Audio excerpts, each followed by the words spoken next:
Welcome back, guys. This is Arnaldo, aka Mad Dog, and that is David, aka Dream Twister, and this is the real episode 310 of GG's the Mouthful Podcast. GG!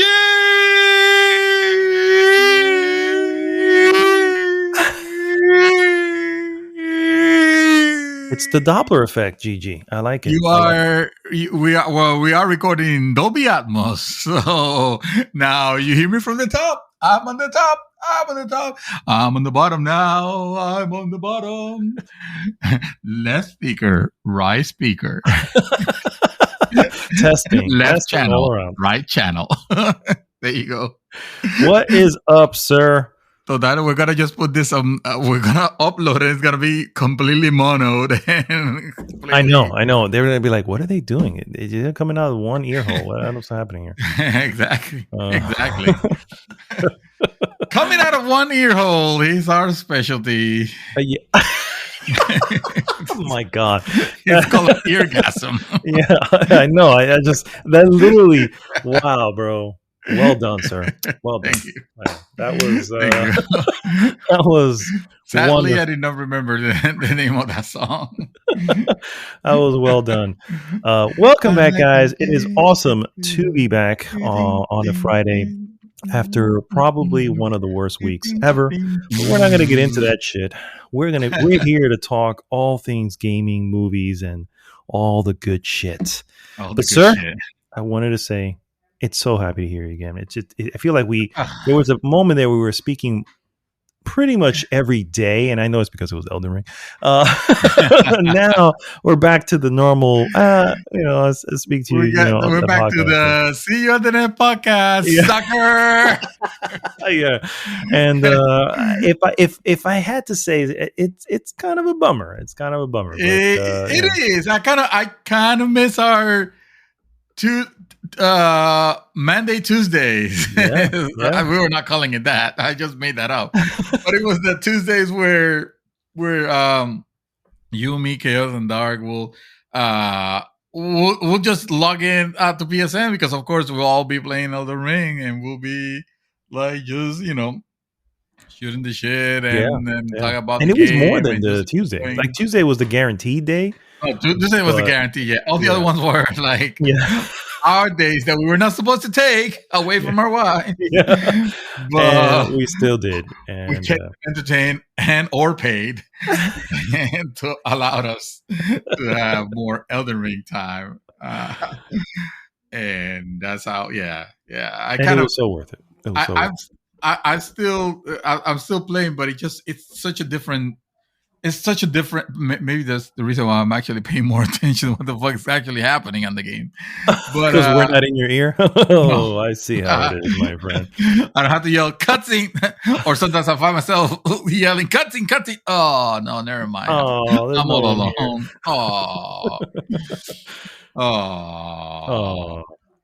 Oh. Yeah, I miss that. I do miss that, but it's good to hear from you, sir. I'm glad we're back on this wonderful podcast day, guys.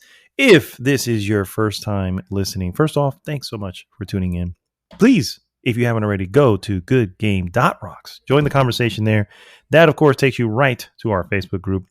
And, of course, please like, subscribe, share the podcast with everyone you possibly know.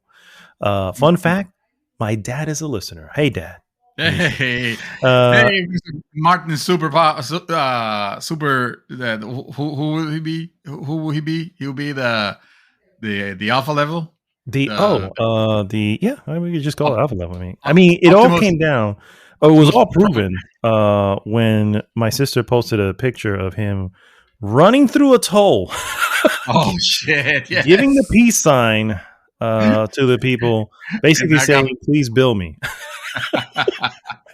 On his Harley, I forgot to mention on his Harley. That's right. I mean, it was all. I saw it in the newspaper.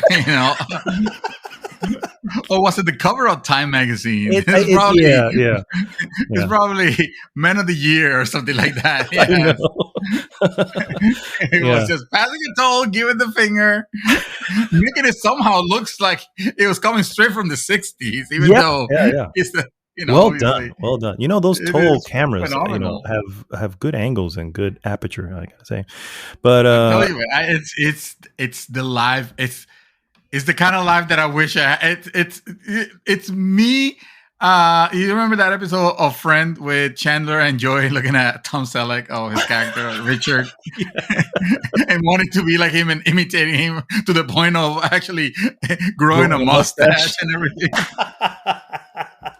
That's me. Don't be surprised. The next thing you see me is buying a hog. And of course, you say, you take it out to ride? I'm like, no, I just like holding it and sitting on it. But I'll be damned if I'm going to try to ride this thing. I don't want to kill myself. Exactly. I just want to look like a dad, I just want to be cool. There you go. Oh man, it was hilarious when I saw that. I was like, oh my god. And the funny thing, my first thing was like, man, I don't know, Florida's not ready. And then I thought, I was like, No. I think it was Chaos. He goes, no man, he's gonna fit right in Florida.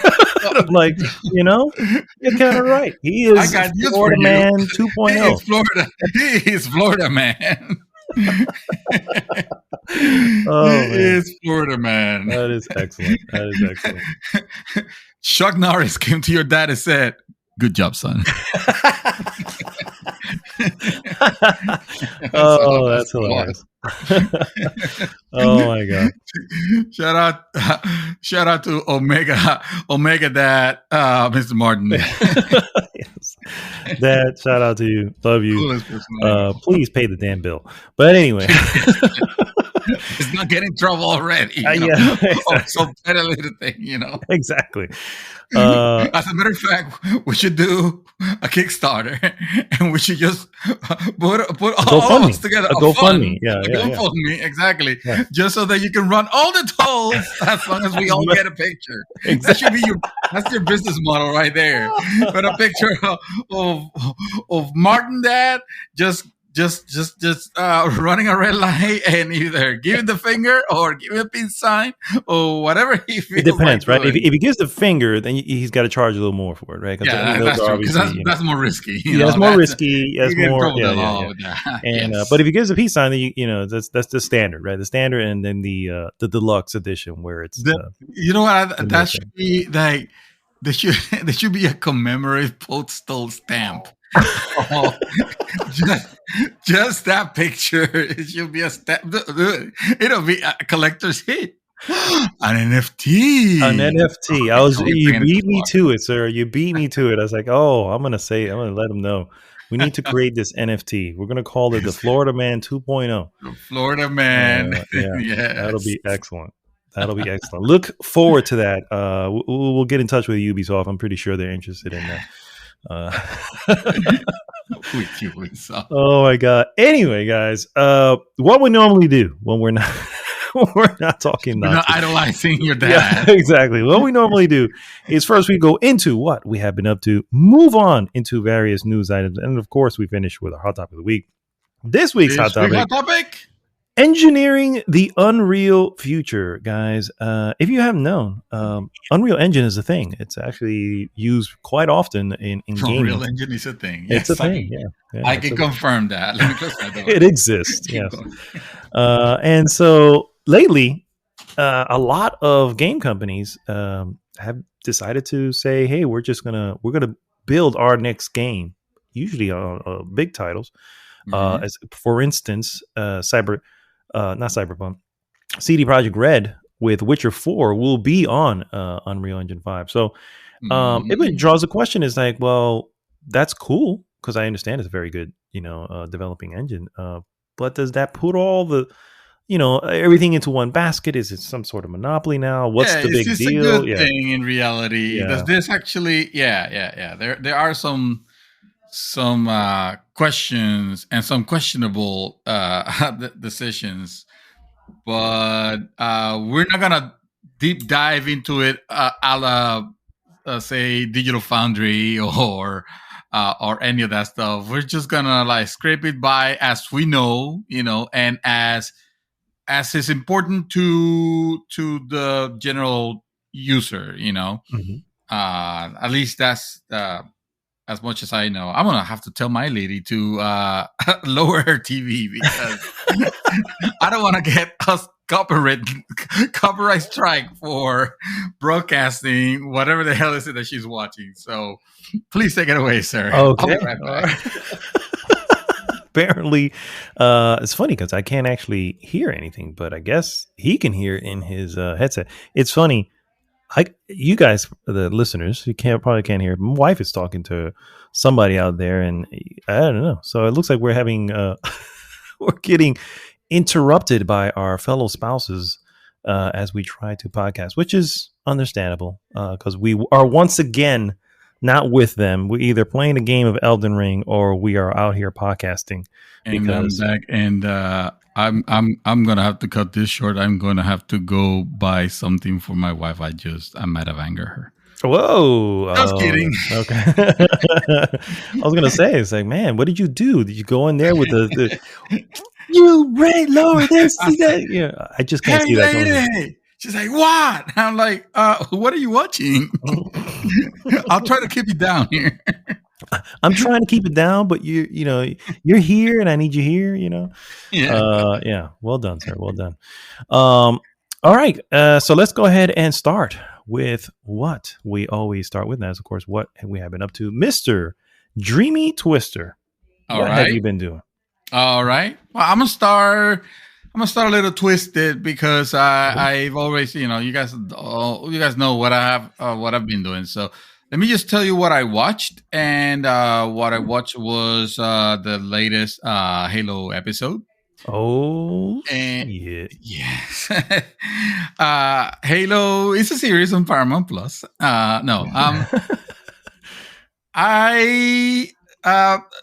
Okay. So first off, what episode are we up to, sir? Oh, I'm just in episode 3, so it's not gonna be. It's not because it's every week. There's a new episode. It's not. You can't binge. Binge on it. Yet. Yeah. Eventually, when the first season is out, sure. But right now, it's like it's a season per. It's a episode per week. I was actually surprised that my wife was the one that reminded me and kind of like wanted to watch it. I'm like, honey, are you liking this? almost in a tone that is meant to make her feel guilty that she's liking this thing. Because you don't want to admit that you're not liking it. And she's like, oh yeah, no, it's entertaining. It's like we all know it's not gonna be at the caliber of we recently watched The Expanse. You and I watched The Expanse also, so we know that it's not gonna get to that caliber, and God knows if we're gonna get something on TV to that caliber at some point. Some point nearby. Maybe there's something, obviously, but we haven't discovered it. Anyway, I don't. Here's my problem. Mm-hmm. I'm watching it from the perspective of someone that knows or pretends to know the lore of Halo, and there's which allows me to enjoy when they actually do a good job of replicating like the feel or the look, especially of something. Like I give them props for doing a good job with that for the most part, because it's very hit or miss. It's either like, damn, you actually nailed the way that we imagine Master Chief and the world, the entire setting and all that looking, if it was a live action, and then there is Cortana. And you see Cortana and you're like, what the fuck is that?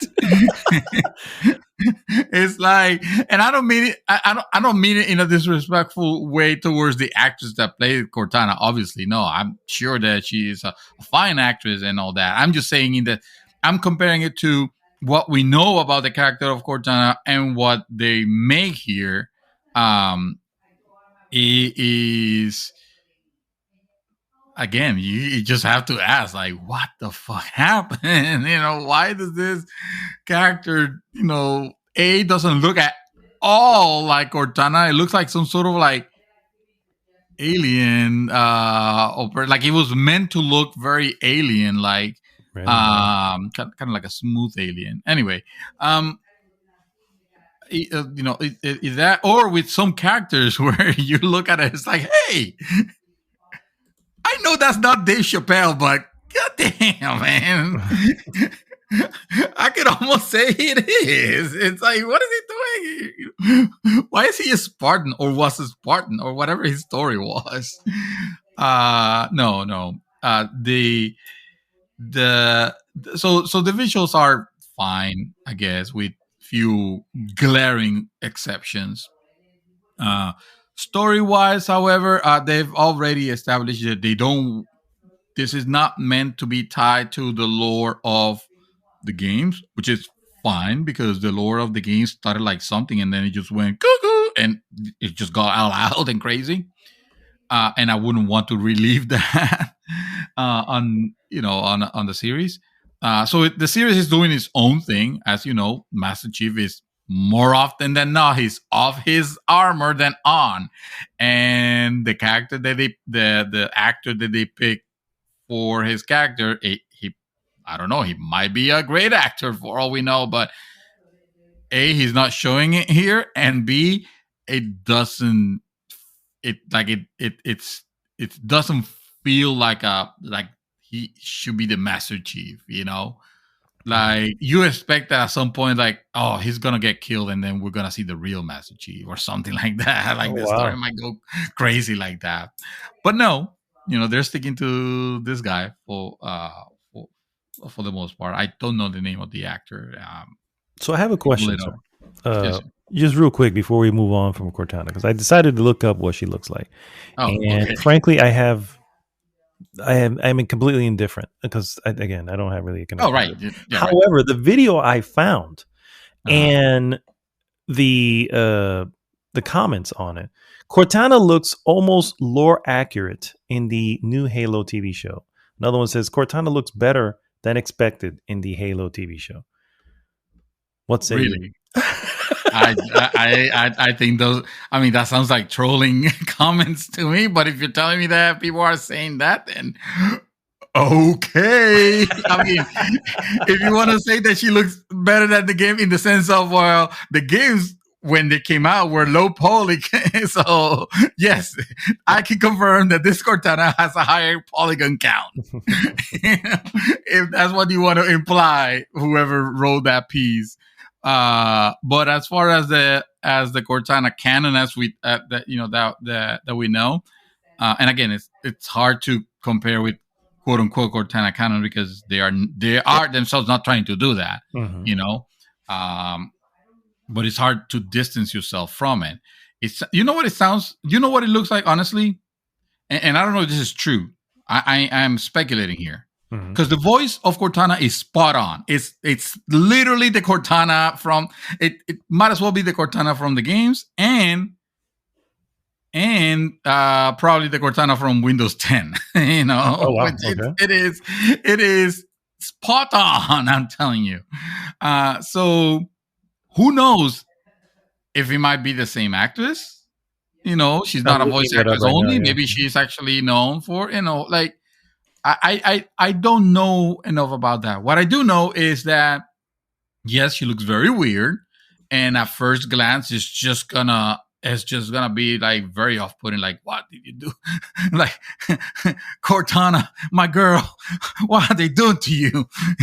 Kind of situation. But eventually, I can see myself getting used to it because once you just have to watch enough to get used to like pretty much any character. Like my wife never liked the character of Holden in The Expanse. Like she did not like it at all. And I thought that he had a kind of a very soft look for the type of character that they were trying to portray him. Kind of like the captain. But he did the role fine, and I got used to it. I had no problem with that. I'm hoping that will happen eventually with the series because I do want to continue watching because I'm curious. It's not a train wreck. It's not like it hasn't made me want to stop watching, and obviously this is way too early. You can't judge a series by only 3 episodes. For sure, yeah.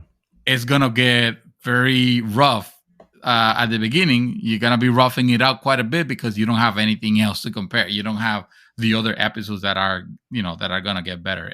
And to be fair, things are picking up where you are interested in knowing, what's happening, what's going to happen. They're also not, how to say, they are not scared with experimenting and introducing new characters, or changing the relation of some known characters.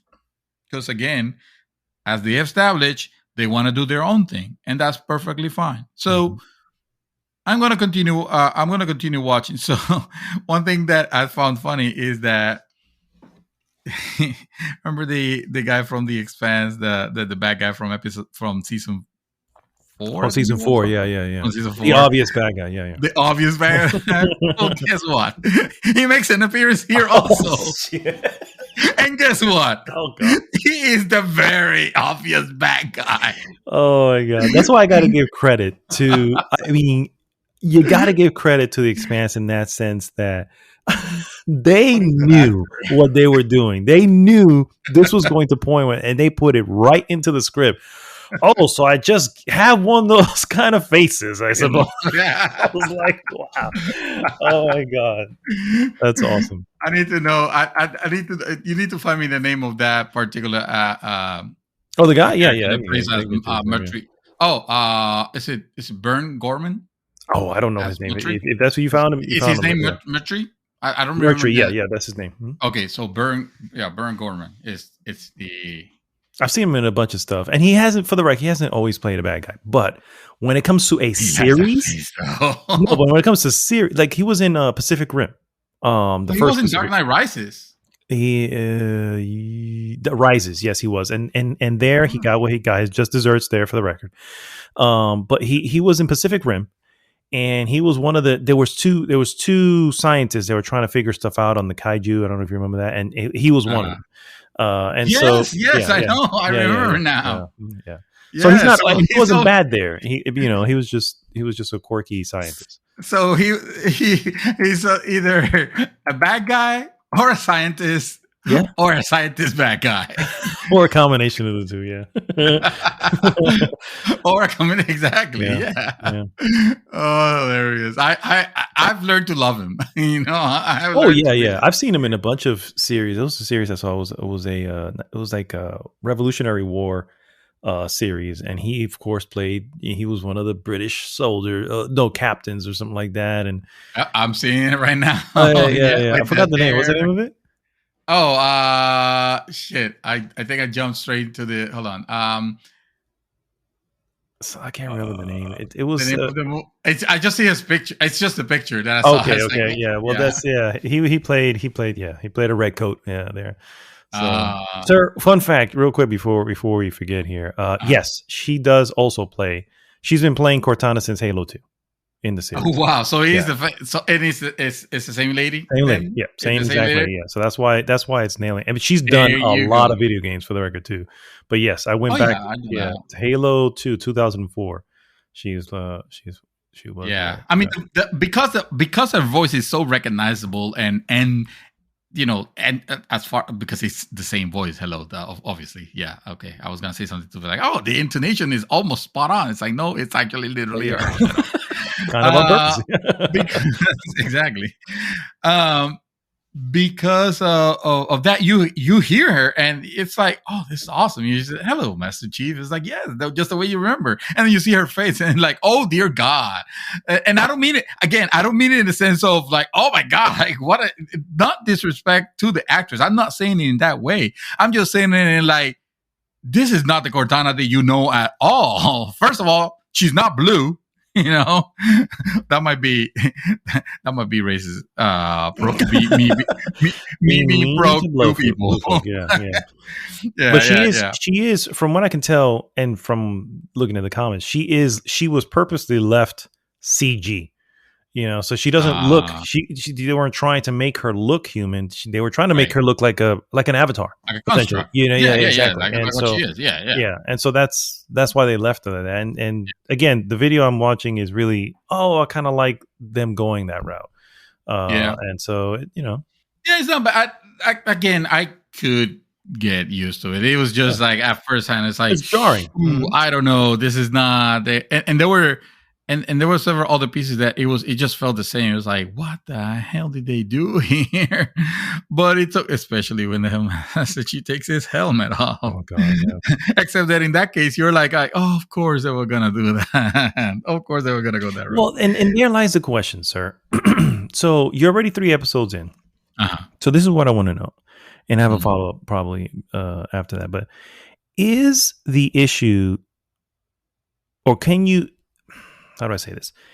Is the issue the folks who you're seeing on screen, or is it possible that the folks behind the scene just don't understand the property, or both?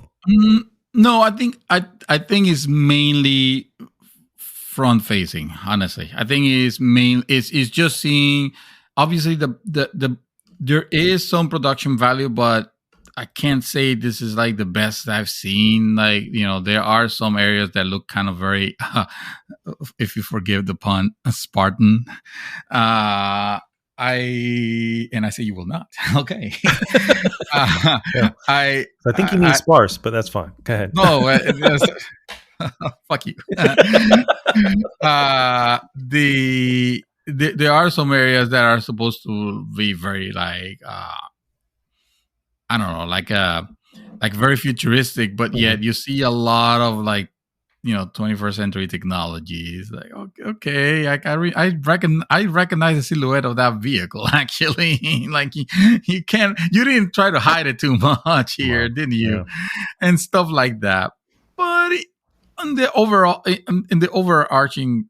thing that they're trying to present you, it works. It's fine, And also I appreciate the fact that they are telling its own story, It's almost like a reboot in itself for it. Whether you're gonna like it more or less, that's up to what the writers do next. Because one of the things that worry me a little bit is that a lot of for the target audience, there are some scenes that I don't think. It's not like they're like gory or they are particularly like super violent or hypersexual or anything like that. Not saying that, but there are some scenes that they don't feel earned. Okay. Like I'll give you an example. Like, you already knew that this actor that we were talking about, that Baron Gorman, it's meant to be a bad guy, right? And slight spoilers here for one of the episodes. It's a very small scene that doesn't have anything to, it only establishes how bad of a bad guy he is, It's basically so he's been given control of this planet by the UNSC, and then he, for some reason, he shows a scene where he is, there's like a resistance there that was fighting and whatever. It starts the whole series starts with that basically, but then it shows to that scene where, like, out of nowhere, he is talking and he has a bunch of people lined up, men and women, and he's with a gun. He is like straight up blank shooting them in their faces, as he's walking and it's like, okay, I realize you're trying to establish here how bad he is, but this was a little jarring the way you're presenting it, like out of nowhere. Wow. He's like, oh, okay, so you want to drill the point home that he's so bad, but you couldn't like do it in like little steps. Let us discover his motivations. No, you're just doing the one-dimensional bad guy, and that sucks. That's not, but that's okay, because I don't. For him being a villain, he's not like the main villain. Obviously, we all know the main villains of this is the Covenant. but I thought that was a little like off-putting, kind of like, oh, okay, well, obviously he has that face. They're gonna use the Yeah, fact that for sure. he's a bad guy. At that point, you see his face, you go, "Oh yeah, that makes sense." Of course, Yeah, yeah. that makes total sense. Yeah. He has some of this like another scene where a child gets beaten to death. That you're like, what the fuck? I mean, again, not meant to be shown like on screen, like on the gory details, but what you see is the end result. Kind of like the end result, yeah. Kind of like weird. It's like, oh, okay, okay, all right. So, I call it. I always call it. I'm not saying that they're trying to this level, mind you, but I always call it the red wedding moments. Kind of like the Game of Thrones has the big shocker moment. Now every TV show wants to have its own moment like that, whether whether big or small. I will say in this one, compared to anything, it's kind of tame, but at the same time, given this target audience, it's like you kind of don't expect it. But that's cool if I'm just imagining that the target audience is just a bunch of 12-year-olds, and when in reality, they're targeting the series more towards, young adults. That'll be cool to see. Mm-hmm. But nowhere else they do that. There's nothing else. The dialogue is still very corny and simplistic. It's not. It's trying to make sure that you don't get lost too much. So you know what I'm talking about. Like with the series. And I'm sorry that I keep referencing, but it's the only other type of most recent sci-fi series, so it makes sense. Yeah. Not to mention it was amazing. So yeah, yeah. You gotta use it. So in the Expanse, the whole series, and we had to talk about that. The fact that it treats you. It treats the audience with respect. It's like it doesn't try to explain everything to you. It's just it's presented in a way that it's meant for you to catch on what each thing does, what something might mean, what this person might have meant. It doesn't give it to you on a platter. It just trusts that you will understand, and some things might get a little confusing at first, but then eventually you realize, and that's fine. Well, Halo is not of that caliber. I will say that Halo is more of the Star Trek caliber, except that Star Trek, the writing even wasn't that good, where it'll try to explain the unexplainable with technobabble. Over here, that hasn't happened yet, although obviously there is the MacGuffin. There is the MacGuffin, believe me. But the way that this handles it is, oh, you mean to tell me that this is the thing that does that for the thing? When you know that, shouldn't the other person already know about this? And they exposition it like right there, very, very, very plain. It's the most annoying thing. Basic. The most annoying thing. Yeah. So if your question would have been like, should I watch this? I would say, as of right now, as of episode 3, no. There's nothing here that I could say, oh, this is special. Oh, this is gonna be something. But then again, it's only episode 3, and things could change. And who knows? It might turn into like an interesting story. If at some point it turns interesting, I will let you know. I'm interested enough to know what's next. But I don't have any reservations of, like, if I find myself too bored, then I'll just drop it. Just stop. Oh wow, okay. Yeah. I don't have any problem with that. I mean, I've done it with better series, so why not? The difference in with me is that I like the idea of the Halo lore. I don't like where the games took it, but the overarching, at least the first 3. And the general sense of what happened and what was meant to, what we were, what we were trying to do with the idea of having a Spartan, a Spartan team fight for us and all that kind of stuff. Like I like that. I like that it was presented. I like the military aspect of it, like all that. I think it's cool. So that's why I'm a little bit more curious. But I'm not gonna, this is not a series that I'm ready to start recommending left or right. Unless you're a Halo fan, in which case, sure, give it a try.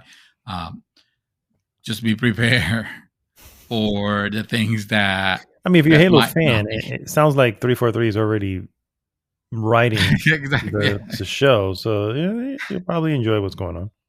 yeah. It doesn't look like it's. I'll give it that the writing hasn't gone stupid like Halo 4, 5, and 6. Mm-hmm. So at least there's that. Wow. But yeah. Today I watched Office Space for like the quintillionth time. Wow. Okay. This is one of my favorite movies. Also, and you guys already, I've already spoken about this movie, in the past. I still think it is one of those cult classics that I can watch over and over and over because it always speaks to me. And I will always 1,000,000,000% relate to the things on that movie. And I think a lot of us could also because a lot of our listeners, those of you that are not filter rich, have works and has levels of works that you might or might not love, particularly. And I think this movie does a pretty good job in humorizing, if that's the term. Yeah. Humorizing what could otherwise be considered as something very very depressing, Yeah. So I had a moment that I had to sit down and watched it, and I watched it, and that was great. It felt like, like every time I watch this movie, I feel happy. I feel automatically happy because it's like, I know this ain't real, and I know this is not, these are actors that are paid gajillions of dollars, but like the things that they're presenting, like, my God, like 100%, I relate, and they make me laugh. Also, the soundtrack is amazing. Nice. Nothing but like crazy gangster rap. It's so good. Yeah, I remember. I've only seen it once, for the record, and I stand by that. I saw it way late in my life, and I probably would have a bigger attachment to it had I seen it. I watched it late though. I didn't watch it when it came out. This movie came out in freaking early 90s, if anything. And I watched it, fairly recent compared, let's say, the last maybe 15 years. I guess that's not that recent. But anyway, it's, to me, it holds up because it's the stuff that we still deal with today, in our lives, in our work, and the funny ways that you think that, we want to stick it to the man, we should be sticking it to the man, and don't think about the consequences of that. But I'll invite you to, if you're bored and you don't have anything on the list, just put it back. It's always a laid back, you don't have to think too much, just feel good kind of story. And I always find it hilarious. So yes, that's a, believe it or not, realistically, that movie is probably, sitting at a 3.5, to be fair. But to me, it's a high five in my heart. There you go. That's all that matters. Yeah. So I have a lot of movies that sit. I have movies that probably sit sub, below 3, and I still find them a 5 in my heart. You know what I mean? Because it's just like, I have Big Trouble in Little China. That comes to mind. Big Trouble. That movie is problematic in today's society, believe it or not, and I still love it. I get it. It's a product of its time. That would be a fun topic one day. It's like, the bad movies that are a 5 in your Yeah, it's actually Something it like could that. be because it's not one. There's a few of them out there. There's a few. There's a few, I bet we can come up with a few movies that in your heart of hearts, that no, I can't really recommend this movie. This movie's terrible, but for some reason you love it, Yeah. and Yeah. Starship Troopers. No, Starship Troopers is a good movie. I was gonna say Starship Trooper is good. It's corny, you know what I mean? Super But mega corny, yes. but it's also completely self-aware. It's corny on purpose. Yes. You know what I mean? So it's like when you look at it that way, it's like, okay, well, it's not trying to be serious and ends up corny. It's it knows what it's doing. It knows what it's plus, hello, MPH. Come on now, we all know that. But Harry's right there. Yeah, that's right. That always puts things up top. So good. Yeah, no doubt. No doubt. What else? I'm trying to think if I've watched anything else here that no, because if I can think of it, I didn't watch it. Unless you remind me and be like, oh, no clue. Yeah, that's right. This time I watched the Batman or something like that. You have for the record, yes, the Batman is coming out HBO Max on Monday, and I will. On Monday. By the way, hey, we can float this idea to our listeners as we're doing this. I feel like that should be the next that we should watch it, and then that'll be that is true. The review. We will. I would have watched it that week. 3 hours. 3.5, but yes, 3.5. Yeah. All right, so basically, I get off from work, I start watching it. And then by the time I'm done, I need to go to bed. So the next day, I'll probably wait for the weekend. I take it back. It is 3 hours. 2 hours and 56 minutes. I'm sorry. That's one of the reasons why I didn't. I could have watched that. I could have watched that when I went to the movie theater last time, but I was like, no, I can't. I don't want to. It's not I can't. It's I don't want to. It's probably great movie and all, but 3 hours. Come on. No. It's I mean, the question mark is because there are long films that don't feel long because they're so engaging the whole way. That's the question. Is that what this is going to be? You know what I mean? It's like because it could not be that, and then you feel every minute of that 3 hour long romp. You know what I mean? Yeah. Like a certain film. Batman versus Superman. That they'll never get back those 2.5 hours. That our bathroom review. And we're to the restrooms over there. That video is still epic. You're like going like, I don't know what to think. It's like you were not ready. I was not ready for. I wasn't ready for what happened. I wasn't ready to talk about what happened. I felt like I had been violated. And when you get violated, you're not ready to talk about it. You need time. You need time to process, and then You did, yeah. You actually did. Eventually, you laid it all down. That article is still one of the first articles that you wrote on the group. That's right. The review, the epic review. That's right. It's been a long time since you've done one of those epic. I've wanted to do more, and I realized that my typing on my phone is just crappy. No, you need a fucking computer. If only you had a computer for that. Oh, wait a minute. If only. All right. So if you don't have anything else, sir, I have a few things I need to get off. Oh, you do? I'm sorry. I have more. I was playing Elden Ring. I'm a level 106. All right. And even though I've gotten pretty much almost everywhere, not true. I still haven't gone to the snowy section, but even though it's still funny, I'm still playing like I played the first time, meaning I still haven't fucking gotten to Volcano Manor, even though I'm probably like super omega ridiculously overpowered now at this point. And I say ridiculously overpowered at 106 because the Moonveil weapon with a combination of the Moonveil samurai sword and intellect, it makes you fucking unstoppable. I am literally destroying bosses on my first try. Nice. It's no there is no with a couple of exceptions. There have been a couple of exceptions that the bosses have been like fucking assholes. But everything that I have faced so far has it has not even required a level of strategy, and I'm a little disappointed with that.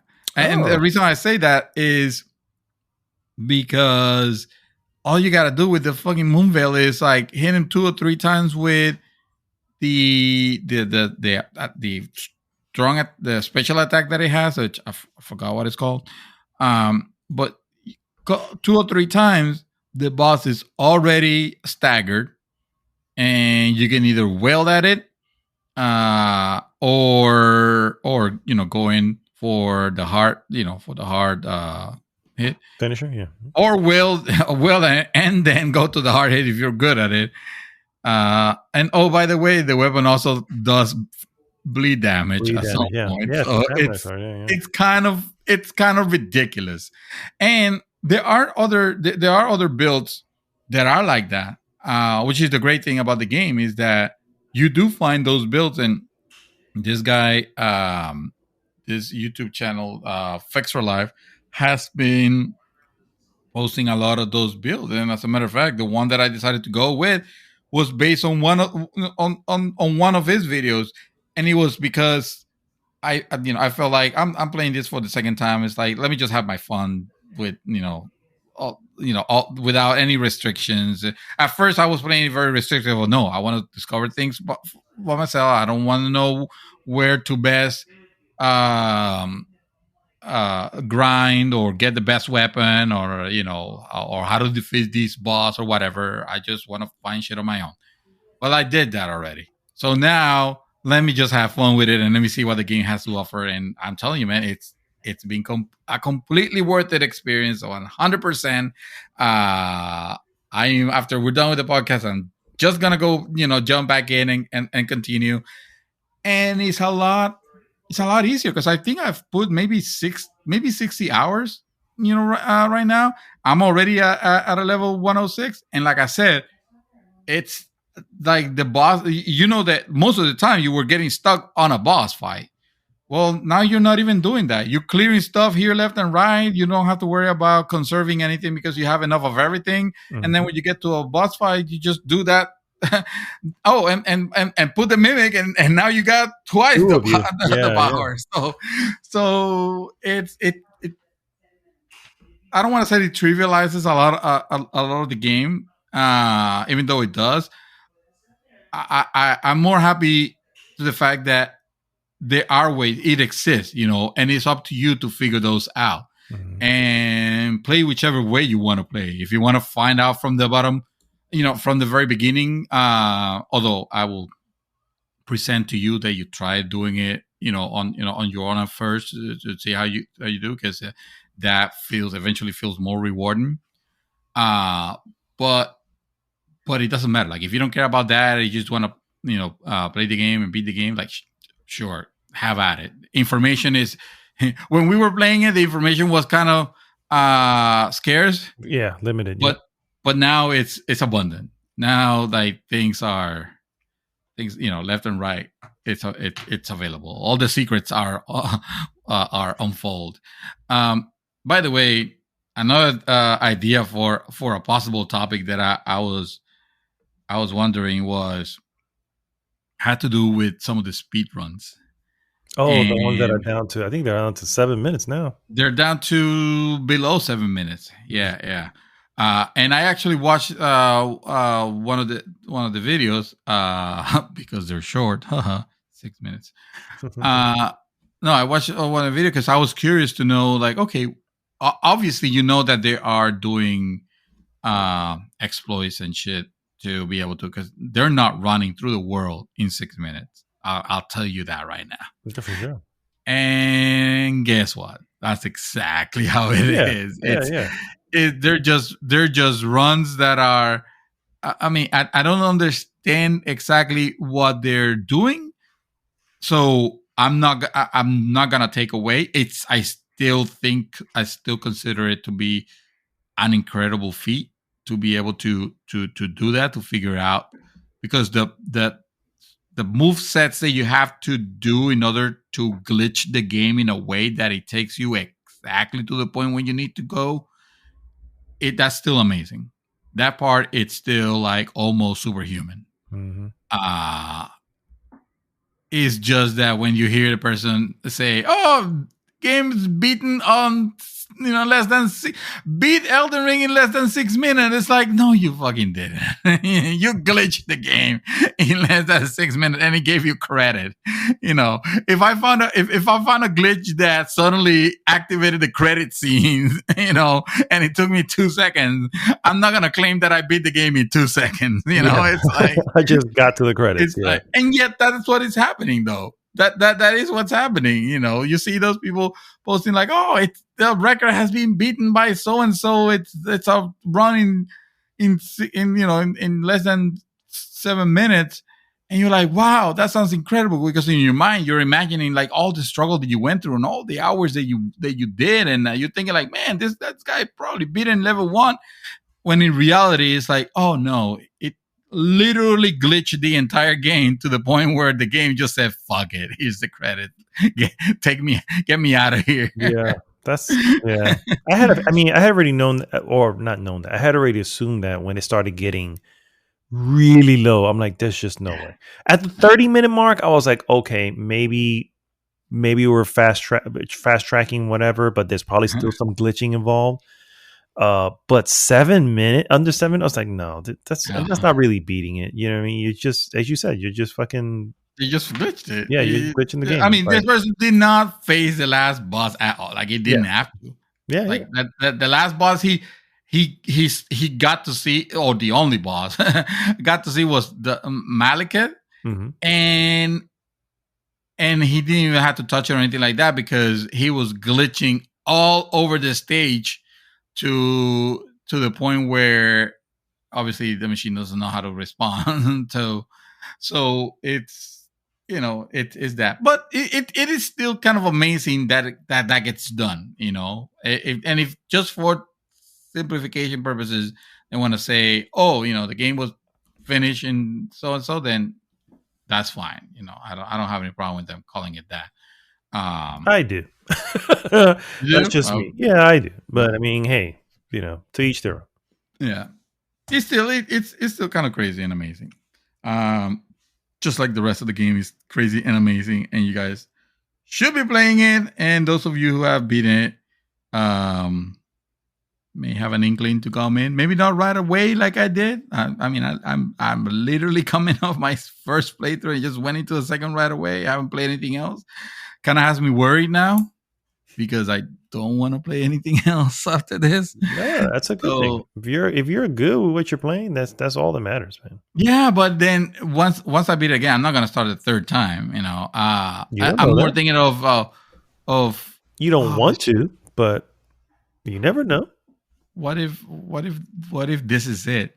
What if this ruined gaming for me and there's nothing else I want to play? I really don't. Because I still have to check Cyberpunk. Oh yes, that little crazy ass title.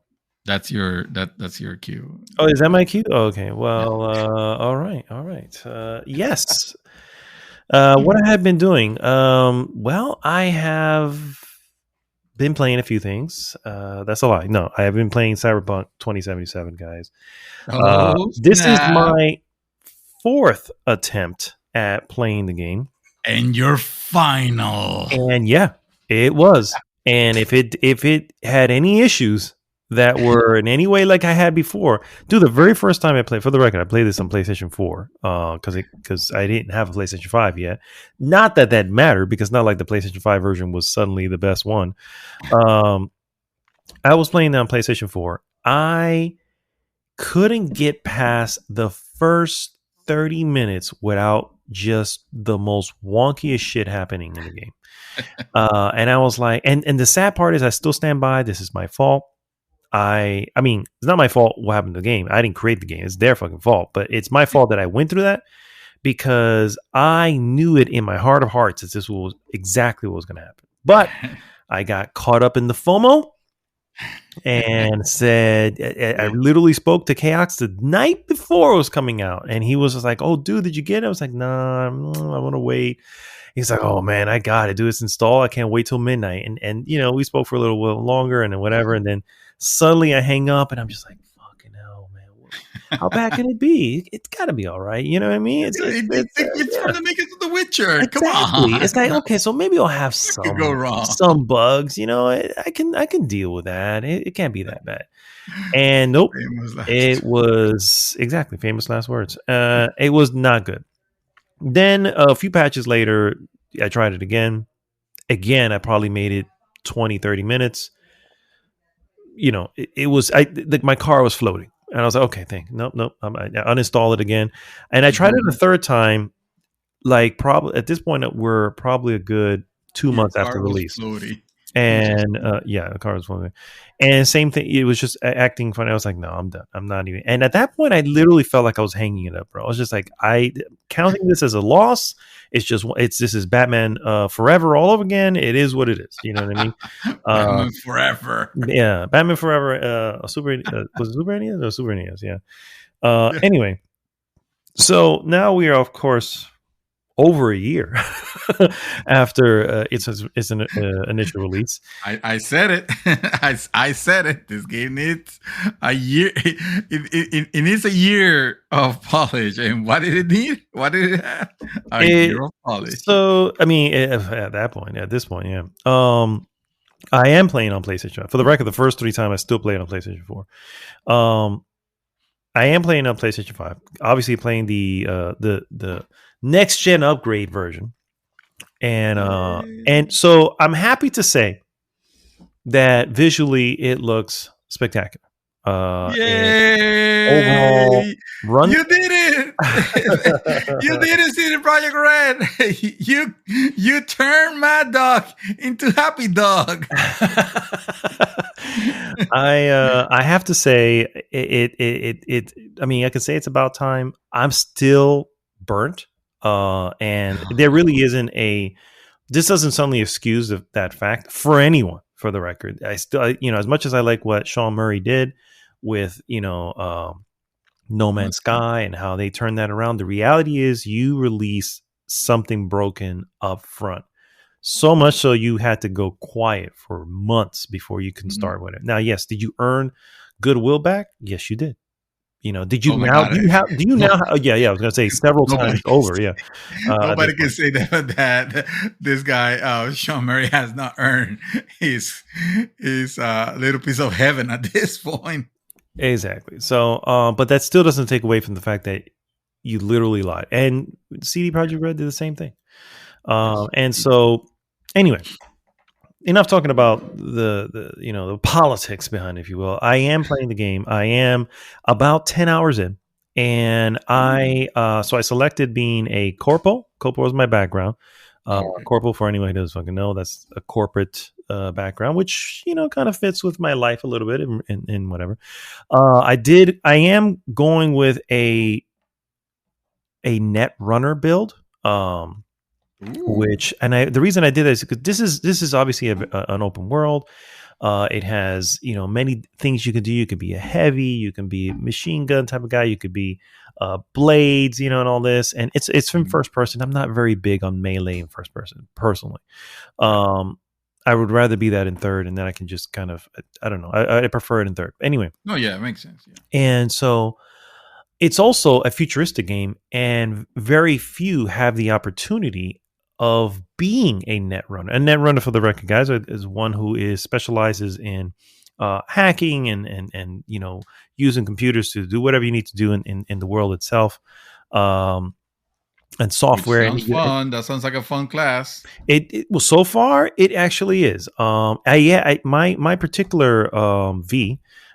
She is a net runner, but she's also a gunslinger. And by gun, I mean she's a pistol specialist as opposed to rifle and everything else. So I'm loving that fact because I don't know. I like rifles are cool and all, but everybody has fucking rifles. But to be able to take somebody down with 3 shots from a pistol versus a spray from Yeah. a machine gun has always appealed to me more. It makes it, yeah, it's more, rather than commando your way through the Mhm. game, you feel more like A little more I don't know. strategic. Yeah, yeah, Yeah, exactly. yeah.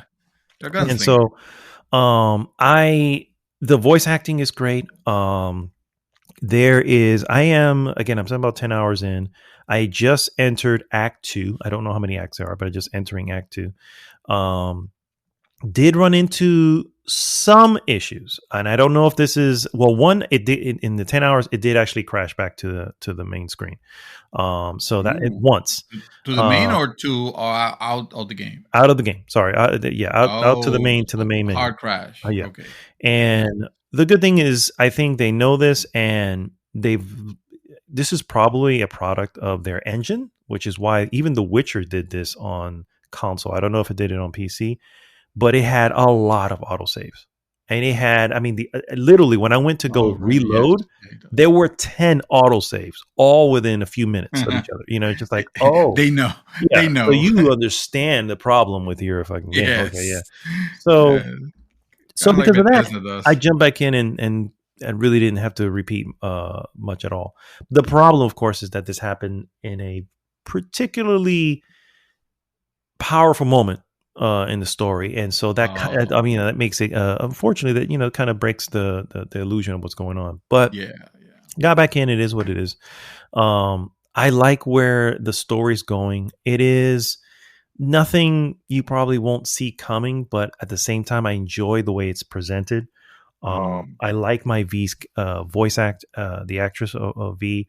I like the method, just the decision making that you can do, and so mm, I'm always against when I make a decision thinking she's going to exactly say that, and she doesn't. She says a variation of it.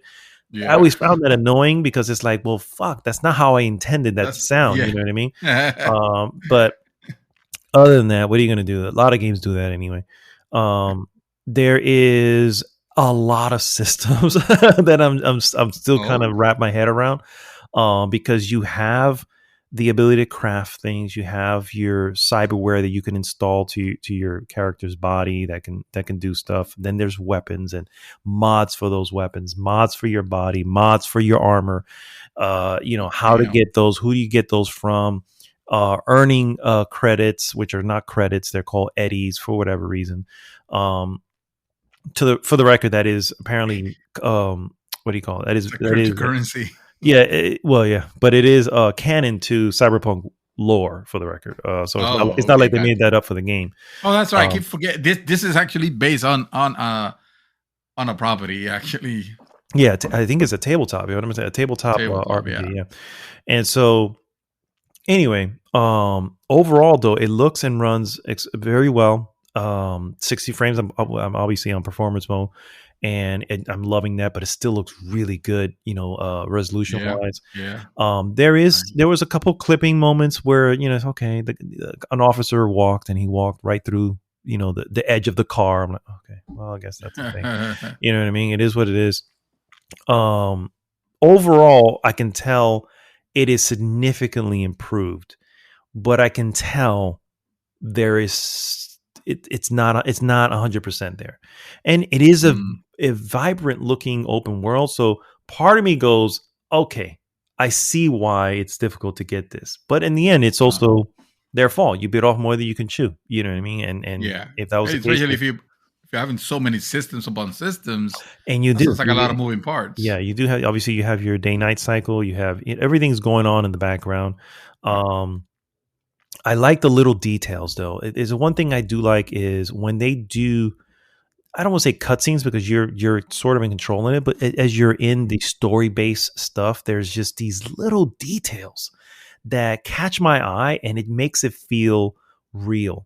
There's a Mm, character. You're in a no spoilers. Yeah, I'm just going to keep this overhead, but you're in yeah.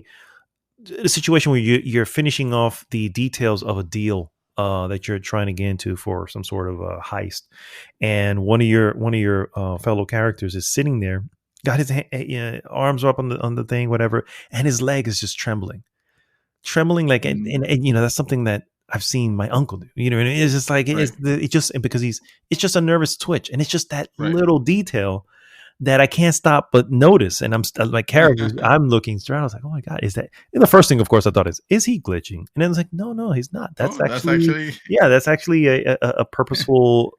That would have been too on point if it was a glitch. I know, yeah, that's true. His whole body probably would have glitched. But another little aspect is, obviously your character is enhanced cybernetically, and it's cool when someone speaks in a foreign language and the subtitles come out and they start off in the language you come in, and then it's like your eyes or whatever is the cyberware is starting to. That's cool. And I'm like, okay, that's fucking cool. You know what I mean? I was like, okay, I like little things like that, and it reminds me of some of the best sci-fi property. Obviously, the most immediate one would be Blade Runner, because it does have a feel of that. It also has moments that actually look and feel like Blade Runner, but it also has moments and feels that come out from a property that I love to death, and that is fucking Ghost in the Shell, bro. I knew you were gonna say it. One of my favorite. I was waiting. Yeah,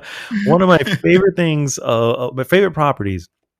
Be it anything really. In this case, anime mostly is how I seen it, and is Ghost in the Shell, and it's because of how smart that series is, and it's also how it presents its sci-fi. It just your sci-fi, you see it and you get it. You know what I mean? It's like, okay, I understand how this works because I get technology for the most part, and as things are happening, it explains how it works.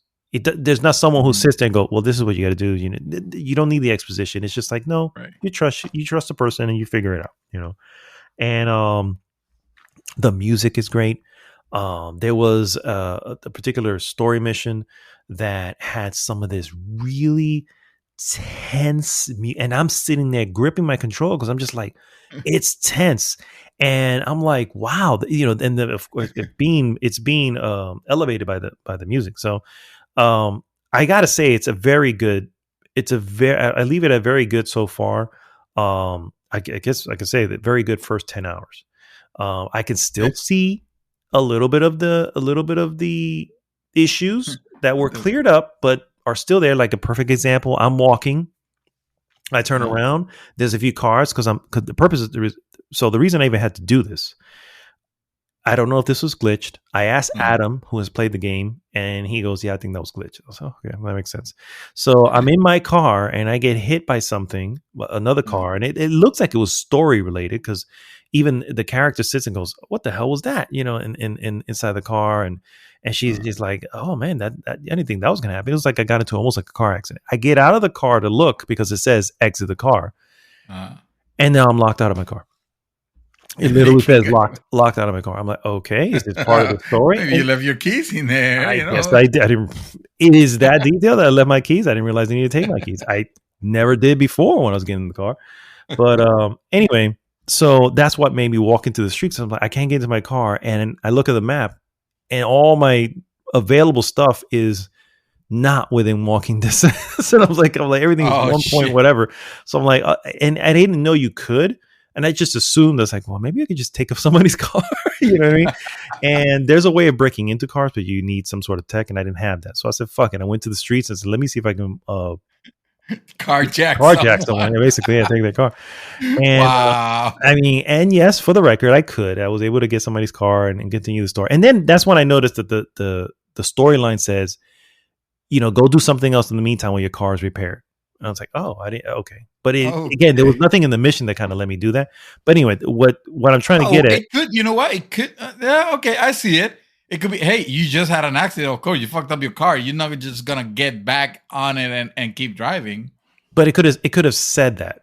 Do you know what I mean? There could have been some sort of alert to say, hey, come back to. I had to actually look at the next available missions, which, by the way, stack and sort the same way Witcher did. So anybody with Witcher 3, you have your side missions, your main missions, your completed missions, your whatever. All of it is in a menu. The menu is a very futuristic version of the Witcher 3's menu. If you okay. So that's what and that's a little bit of a, I don't want to say it's a negative, but it's a lot. Like it's like a lot. There's a lot happening there, and I'm just like, wow. There's a And then lot. you could Yeah, there's a appreciate. lot of the many of The Witcher that it just felt like too much, Yeah, like an overload. yeah, and you're gonna get that here too. There's a lot of Mm. consumables that I have, and half the time I'm like, I don't even know what these things do. I have to adjust the font because my ass is getting old and I couldn't fucking read. I said, what is that? Is that water? I didn't even know what that is. And then the weapons. I also get a lot of weapons, and it's like I'm Okay. collecting way too many weapons. What am I gonna do all this shit? And of course, you have your weight, right? Because you're carrying all that shit, even though I don't know where the fuck she's putting it, but she's carrying all that shit, and it's like it's adding to my weight. So I have, Gaming logic. yeah. So I end up selling stuff. The good thing is I can sell stuff at a vending machine. You know what I Oh, mean? So cool. it's like, Okay. why not? Here's 30 rifles I don't need. Who knows where they're gonna go to? You know what I mean? Oh, But don't ask me where they were. yeah, exactly. Weird shit like that. That okay, I guess it is what it is, right? But every fucking game has shit like that. But anyway, that's Of when I know course, yeah. I was in the street, and that's when I noticed there was an issue. I looked down one way, like if you're crossing the street, look down one way, turn back the other. So I'm looking for cars, right? And I look this way, there's no cars coming. Then I look back the other way, and there's a car coming, but he's slow. So I look back this way again, and there's a car right there, and I'm like, whoa. Where the hell that come from? You know what I mean? And that's when I realized, oh, okay. So there's still some wonkiness in the background here You're somewhere. still To be fair, Cyberpunk, you. yeah. To be fair, it was running normally. It's not like it glitched in, and suddenly whatever. It's like I turn around and it was just rolling there. But I was like, there's no way at the speed you're coming right now that I didn't see you the first time. You know what I mean? So that's what I mean to say. Okay, there's still some wonkiness in the background. Clearly, they've done stuff to clean it up. But there is still stuff in the background. I'm not going to excuse it. I'm still going to point it out and say it's there. It's not game breaking in the sense that it's not like the car's floating in out of nowhere and landing on the road. It's just magically there when I turn back around when it wasn't there before, and again, it's not like a bunch of them. It's just like one or two or something like that. So, hey, speaking of floatiness, or maybe you can tell me after you say it, but I'm interested in knowing how the car driving feels. But go ahead and finish. The car driving, I am not a fan of. That's mostly because first off, it's a little floaty, but it's weird because I love the DualSense. But the DualSense has, and this is probably the PlayStation 5 version. I'm sure the PlayStation 4 didn't have any of this, but it has the haptic feedback that you can feel the trigger shift as the car is shifting. You know what I mean? It's like, as you're moving, and I'm like, yeah, and it throws things off, and it is a little floaty. It is a little GTA in that sense, with the floaty car mechanics, and there are cops that show up. Like at some point, cops just started chasing me down, and I had to fucking just kind of get out of my car and go somewhere so they can just fucking leave me alone for a little bit.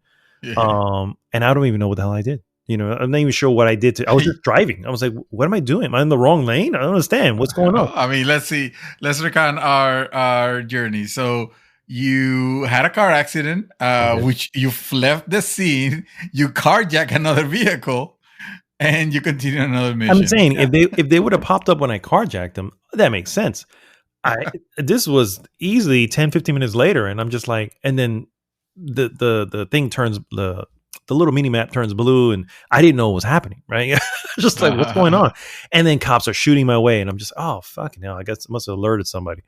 I mean, story-wise, I guess technically I'm a little bit of a wanted person at this point in the story, so maybe that has something to do with it. But again, there's nothing. It's funny. There's explaining for a lot of stuff, and there's missing explanation for some other stuff. And it's just like, where's the balance here? And then there's just so many freaking systems. It's just like, oh my God. How's the world as far as the scope and size? I've always been curious about that. I honestly am. I'm only in a small part of the city. I've made it to other portions of the city. I started going into a new area because there was a mission that took me to this new area. And as I was getting there, I just crossed into the area, and it'll alert me. Oh, you're in the area of Los Vatos or some shit like that. That's not a name. I'm just making one up. And then of course I get a call which is a video call, because it's one of those things like very Ghost in the Shell, where I'm seeing the person in my eye, but there's nothing there. It's just like a call to my head, I guess. And it's like the leader of the area introducing themselves. If you need something, come my way, V. I got you. And then I'm driving through and keep going to another area, and a new guy, or a person reaches out. Oh, I didn't realize you were here. And I heard about you, V. And of course, the question is like, how the fuck you have my number? How are you just getting me on the line? You're getting fish pretty on much, the game. It's much, like bro. him is spamming you, and you're answering all the calls and texts. Yeah. So, but the world itself is visually really detailed. My understanding, I don't know this for sure because I never got that far when I first tried it. My understanding is that the population within the world has significantly dropped from the original release, because it's just one of those things. They realized we can't have this many NPCs out there. I thought it was the opposite, though. I heard that it was increased. Because now because it's a PS5 version. If you play the PS4 version, it'll be reduced. But. Well, maybe, but I think I think it got reduced. Like one of the first fixes was to reduce that so that they can start adjusting other stuff. And maybe once those things got fixed, they started implementing back a little bit more. And now with the PS5, but it doesn't look like if you've seen the original gameplay reveal, where the character walks out in the street and there's just like a lot of people out there. Mm-hmm. That same area I've been to, and there's people, but it's not nowhere near the populated that shows there, and it's just like it's not that dense. Yeah, it's nowhere near as dense, and the people are not acting crazy as far as the random NPCs. They're going about doing their thing, sweeping the floor, whatever it is. I've seen some videos where they're just walking into the wall. It's like I don't even know what they're doing, because I was gonna ask you about, because I saw a video of comparing the different versions, and it'll show how I guess very silly reactions from the NPCs to the things that you would do versus now, which it feels. I mean, it's still video gamey silly, but it's a little bit more realistic, a little bit more serious. It's not like dumb. Like, for example, if you take cover behind a civilian, the police don't give a shit. They'll still, shoot you, even to the point of killing the civilian. Well, now it was that can almost fall within the storyline, because almost a lot of the cops, from what I've seen, it seem to be pretty corrupt. So, so they don't care. Yeah, they don't care because they don't care. Yeah. But I've only gotten into one scuffle out in the open world. And it was because they were fucking picking out some dude. I was like, oh, I wonder if I can do something here, if I can intervene in something. And then I just came up and, what are you looking at? And I pull out my gun, and that was it. It was on. I was like, oh shit! Okay. Well, I guess that's all I have to do. Yeah. And but of course I realized, these guys are like tough. I was like, fuck.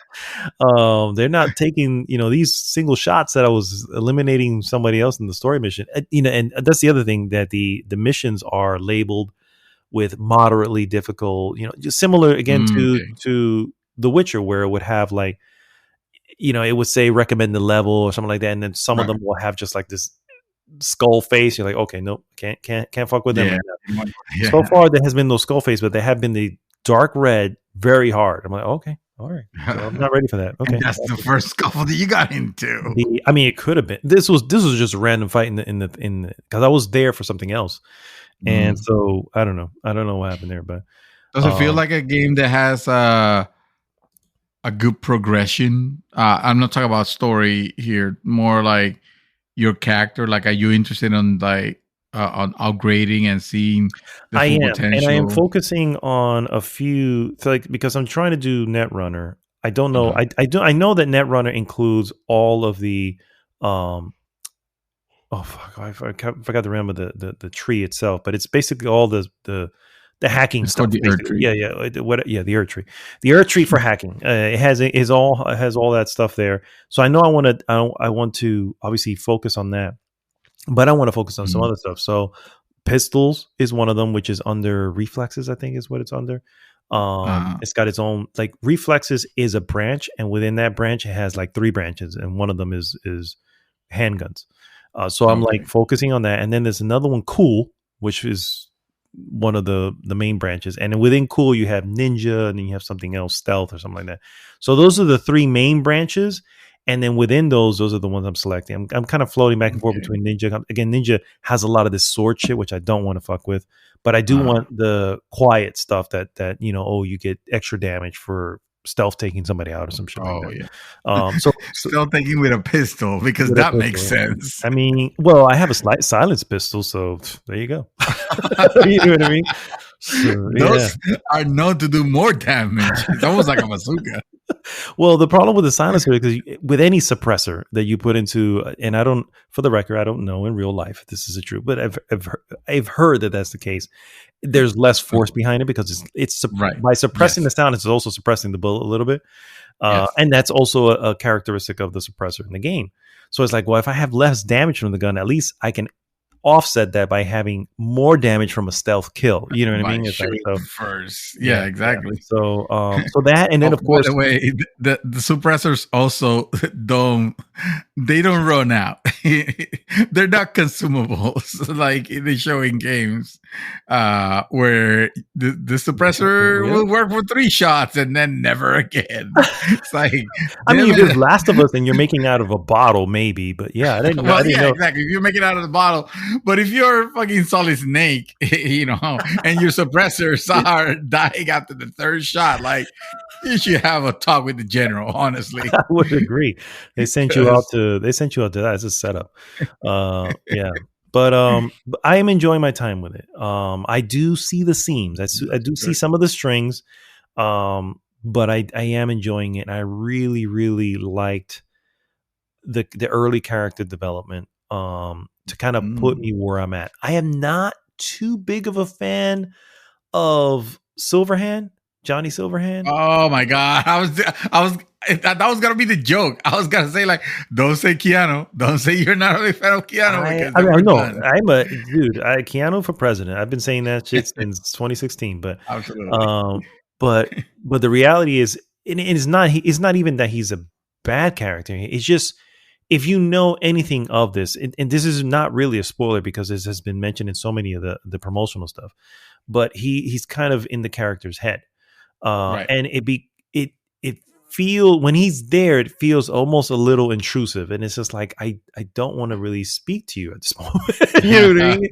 And sometimes it doesn't bother, and sometimes it does. And again, it's very early from where I'm at. I guess sort of all I want to do when I start playing. I just want to talk to Keanu. I mean, like, hey, man, let me tell you, what's on your head model? You know what's on mine. Yeah, the character model is straight up John Wick, bro. It's like, whoa, that's awesome. Kudos to you guys for nailing the look. That's awesome. And yeah, that's really how all I have to say right now about his character. But it's not love at first sight, if you will. You know what I mean? It's really like, oh, dude, I'm in the middle. How do you mess? I mean, damn, CD Projekt Red, you messed up Keanu. Like, that's it. You're done. You committed the ultimate evil. Yes, exactly. Yeah, but so you're enjoying. Okay, so you're enjoying your. I'm very happy to hear that. This is a game that it's probably a finishable one. You see yourself going through it? Yeah. I can definitely see. I mean, I'm enjoying the upgrading of the character so far. It's one of those things you can end up with a trap, so you don't want to. Although I haven't heard of anybody getting into a trap. Like, for instance, Elden Ring, right? You can, if you don't scale your shit right, you can run into issues later on. We can always respect, and I will imagine this one must have something like that. I'm sure. Yeah, you have your Ripper docs, which are the ones who put in new stuff and stuff like that to your body. Yeah. And so far, it looks like there's a path in that route. But it's really me trying to learn all the little tools and stuff that I'm getting and how to implement them. Because as a net runner, I mean, I can, basically log into a camera and then send charges. Basically, there's ways of, like, jamming a gun, you know what I mean, or setting off a grenade that happens to be in the pocket of someone or something like that. Yeah. And you have ways of doing it. You can either do it like by seeing them, but obviously by sight they can see you, and that's pointless. But if you hack into the camera, you can sort of send the thing that way, and you have certain amount of use that you can do. So the point is to upgrade your I don't know what it's called, your deck, if you will, which allows you to have more charges of certain things, and charges in the sense that let's say you have 9 bars and it takes 5 bars to do one thing. Well, that takes that down, and it takes a little while to gain those bars back, and so you only have 4 left. So you kind of figure that out. But if you end up having a better, and I'm saying deck because it's what's coming to mind, but it's called something else in the game. But if you have a better OS, if you will, then it'll allow you to do more.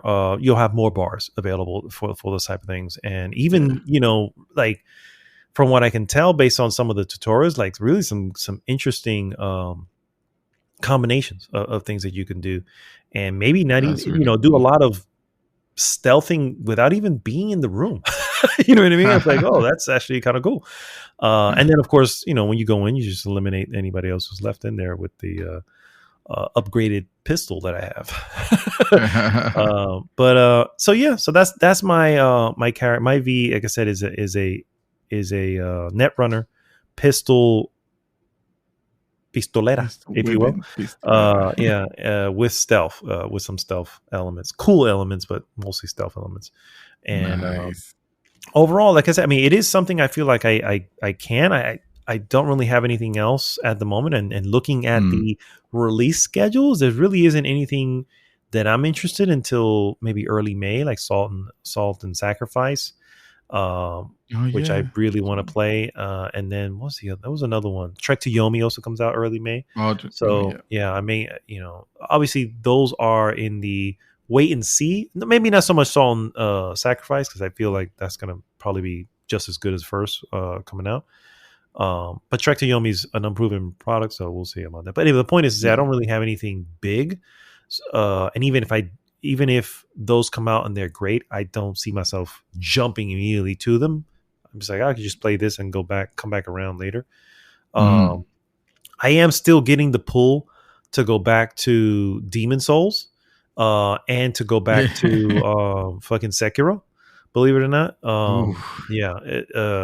Adam's playing it, and he's just like, dude, just playing it now, and he's like going through some of the bosses he already went through. And he's like, dude, it's so much easier this time. I didn't realize this. And I'm like, fuck, don't tell me that, bro. Don't tell me that. more used to, yeah. And so he beat Elden Ring, right? Finally, because that's not he has not beaten Elden Ring.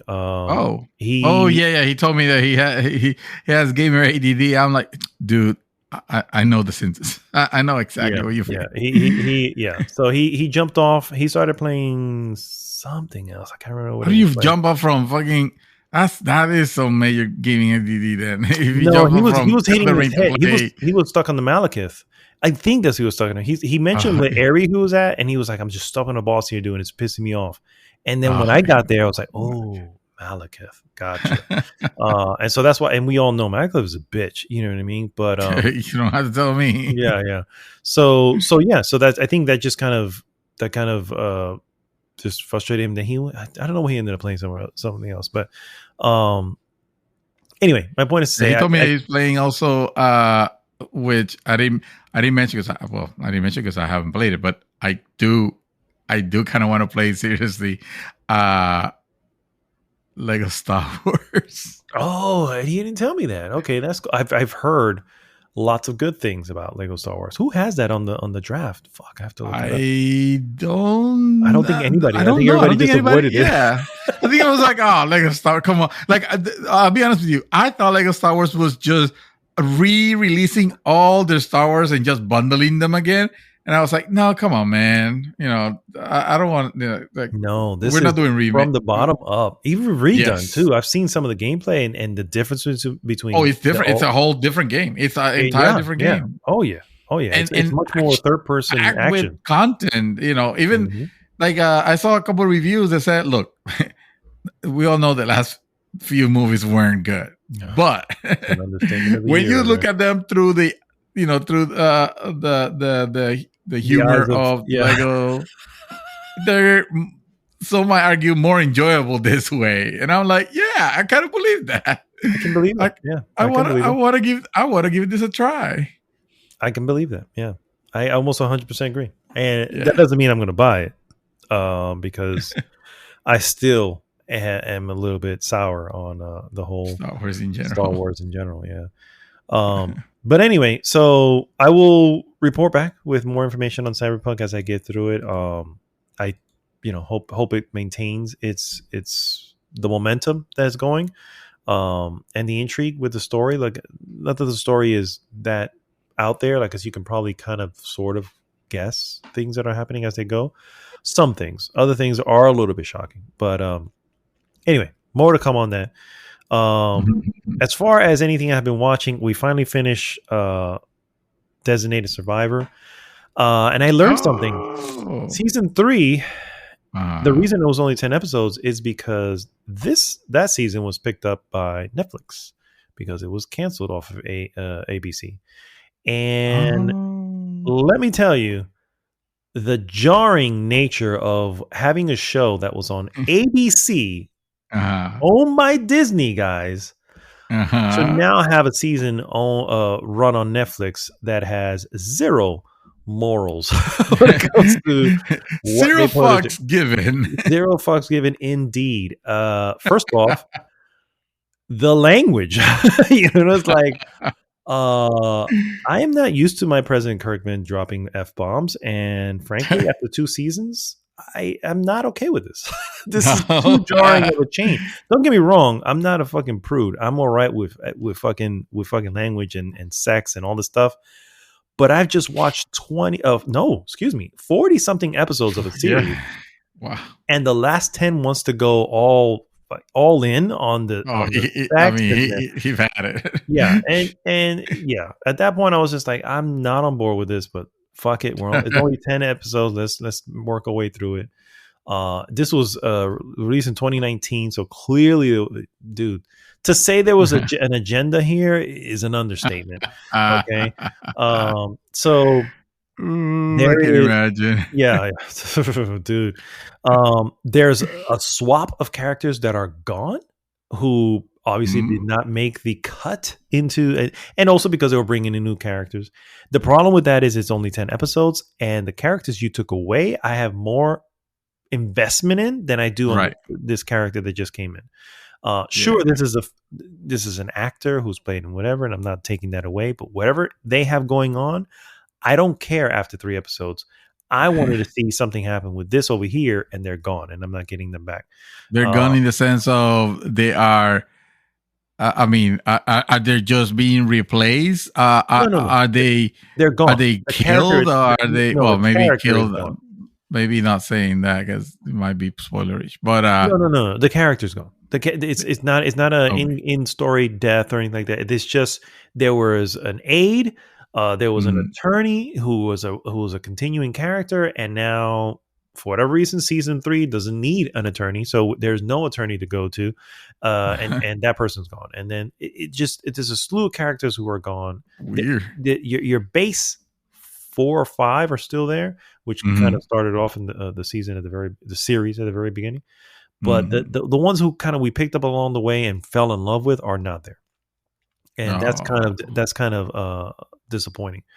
And overall, that's too much of a change for yeah, exactly. And then on top of that, here's the worst part.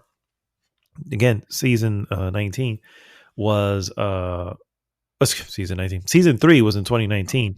There hasn't been anything released since, and it never finishes. So left hanging, and we'll never know. There's certain threads that are left hanging out there, and we'll never know. Have you read to see if there's any plans? There were petitions. There were all this stuff. So it's canceled. It's canceled. Yeah, it's canceled. Yeah, it's just done. Yeah, and that to me is probably the worst thing, because it's like I don't even get to see a comfortable ending. You know what I mean? Right. A way of leaving. Like The Expanse, for instance. Technically, there's more books after that. You know what I mean? And there was other things going on. And to be fair, there was some cliffhangers left in The Expanse. Yes. But there was a huge part of it that was wrapped up. You know what I mean? And because of that, it felt okay. I'm okay with leaving it there. Yeah. No, not here. There's a lot of there's a lot of question marks. Mm. Dude, somebody just found out they're fucking pregnant in the last 10 minutes of the fucking series, and Oh. and that pregnancy spells disaster for so many people, and And I'll never know how that turns out. we'll never Yeah, know. exactly. Yeah, yeah. Because there's not even books about it that we can or that we know Correct. of. Yes. So you I check to see mean, yeah. But at this point, it'll probably just be fan. I'm sure there's fan fiction. Oh, Yeah. But so yeah, I can't recommend for the fact man, that it doesn't have that an ending. sucks. I cannot recommend the show at all. Uh, Overall, though, there was still some interesting moments, but dude, there was also some dumbass moments. The shit I always talk to you about that you were mentioning before about certain shows that just do not treat their viewers with respect, and that is when they're in conversation. These are high level White House folk. And they're explaining shit to someone who is another White House level. They should don't have to know. explain that to them. Should they not already know? I mean, it's like it's the stupidest thing, and it happens. I'm the audience, and I know. I tell you the other thing. It's like I get it, dude. I get it. You know, explain. Just move on, please. Just move on. And so that happens way too often. But it's also it started off in ABC, so not entirely surprised that was the MO that they had going on. Yeah. But it's also the MO that carried over to the Netflix, and then added a bunch of stuff that I will not get into here because I am very frustrated. But yeah, so I need to know since I'm never gonna watch it because it never ends. And no one should. For the record, this is not a recommendation. This I'm gonna give this a 1 only because it doesn't finish. Right? There's no ending, so everything you're working towards. You don't get a payoff. You get endings on certain things, but you don't have the payoff. You don't have the not that I need a happily ever after, but you don't have the no, even if it's a bad thing, just give me a resolution. Correct. Yeah. So you don't have that. So it gets a 1. It gets a 1. But that doesn't mean that it didn't have moments. Doesn't mean that I didn't spend time laughing. I still say fucking Kal Penn is one of the funniest characters, and you know, it's Kumar. Of course, he's gonna be fucking funny. You know what I mean? Yeah. You know, there's some other characters who are well done, and honestly, there are also some characters introduced in the last season that I was like, oh, I like this character. Yes, they are vulgar. Yes, they don't make sense in the series, but I like their version. You know, this type of character. Yeah. It's the character that just says what they want and, you know, says what's on their mind regardless. It doesn't care if it's talking to the president. You know, it's like, yes, I like them. Cool. But yeah, because of the fact that it just it leaves you hanging. It's not anything worth it. But anyway, I'll go into what I meant when we're off the line. But real quick, because I did see another movie. I saw the movie The Card Counter, which stars Oscar Isaac, and it's about you. When you first run into the character, he is obviously a card counter, but he works the casinos and earns money that way. Basically, going from casino to casino, earn a little money, you know, keep going, whatever. It's apparently it's a lifestyle. And but what you find out later on that he was an ex-military interrogator. And he has a certain past that comes back to sort of take over the present and you know I'm not gonna go into too much because this is actually a fairly recent film. I think it just came out in 2021. Oh wow! I saw this on Prime, but I rented it, and it is a good movie. I think it's a revenge thriller is really what it falls under, but not your typical one. You will probably not enjoy the fact that while there is an ending, it is not the most welcoming ending, if you will. It's one of those where it's like, I don't have a problem with bad endings. I just need it just needs to have one.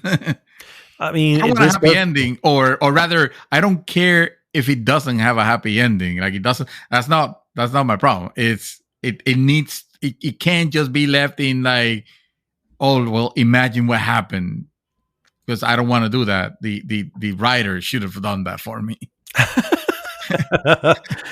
to deliver a story. If I say a joke and I start knock knock, it says who's there, and I just stay quiet. I didn't do a joke. I just left you hanging. So yeah, it's definitely not that. But it is. Right. It again. There's just certain things where you don't know what the next step would be, and it's like, okay, well, maybe they just go back to where they were. But anyway, overall, this is a solid 3. I'm not gonna say too long on this because it was a film I wanted to see. I mean, I'm a big fan of Oscar Isaac, and I saw the trailer and I was like, let's look kind of interesting. He's pretty good at reading folk, and that's obviously being an interrogator, ex-military interrogator, makes sense that he becomes that. But there is a dark, shadowy spot or thing or history in him, and when it starts to come out, it's like, whoa, this is okay. But it's this is not okay. Yeah, exactly.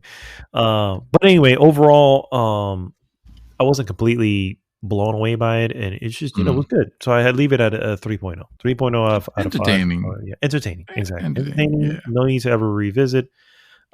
Just a solid thriller, if you will. So that sounds good. Sounds good. But anyway, guys, that is all that we have.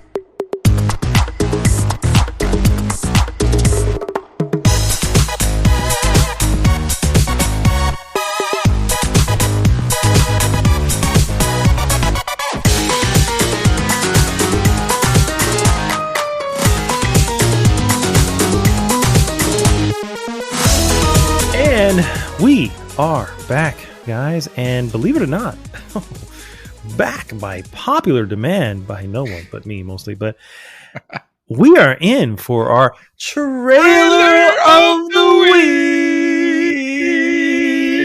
Hey, the trailer of the week. Yes. Finally. It has been too long, but honestly, it's all Hollywood's fault. They've just been releasing bullshit anyway. I mean, that's okay. Stranger things have happened. Nice. The trailer of the trailer of the week, guys, is the first official trailer of Stranger Things 4. Yes, I know they tend to release these as if they're movies, even though these are series. They're 10 episodes, generally 10 episodes long. Put them together, put the 10 episodes together, you have a really long ass movie. Pretty much, yeah. So anyway, I know for one of us, context is completely lost. Come up public, huh? I mean, it's just one of the. I think didn't you start for season 1? I started for the record. I have nothing against a Stranger Thing. I do want to watch it. As a matter of fact, you just might have given me my next thing to watch on TV because, I stopped for no reason. I think I stopped because no. They always had it bingeable, right? Yes. So always. I never. So there you go. So I never had a fucking reason to stop watching. I don't even know why, because I was enjoying it quite a bit. Me and my wife I actually enjoyed it quite a bit, and I don't know if we got caught on something else, and then just the world happened. Yeah. So I do, for all intended purposes, intend to go back and maybe get ready for this season. That would be awesome. I mean, it is digestible. Again, the season are only 10 episodes total. That's each perfect. One. That's perfect. That gives us something to watch. Yeah, there's only 3 in the books. They're books? No, 3 in the books. 3 in the history books. There's only 3 seasons in the history books. And so first off, I'm a huge fan of the series, and I recognize that this is not the best series of all time. It never was meant to be. I feel like at one point people thought or hoped that it was because they liked the nostalgia. The nostalgia factor. It was all. But I mean, when you really just sat back and looked at it, I was like, it's a good series that has a great background. It takes place in the 80s, and it loves the fact that it takes place in the 80s. You know what I mean? Yeah.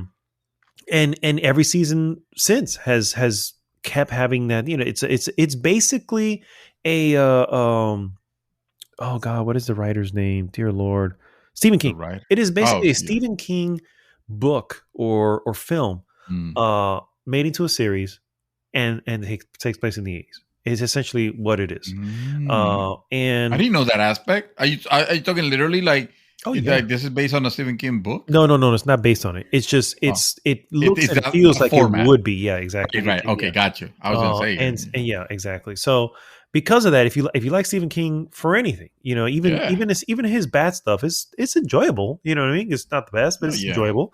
And so that's I'm not saying this is his best. I'm just saying that's what essentially this is.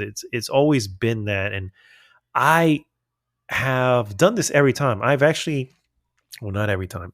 After season one, when season two was Mm. coming out, I got family over, and we all sat in one day and rewatched season one together. Wow. On one day. Cooked, and we had food, we had drink. It was like a whole thing, Yeah. just so we could rewatch Wow. season one and get ready for season two. And we, it was just, it's fun. It reminds you of just different times. But anyway, going to the trailer, it's obvious that it's coming to an end.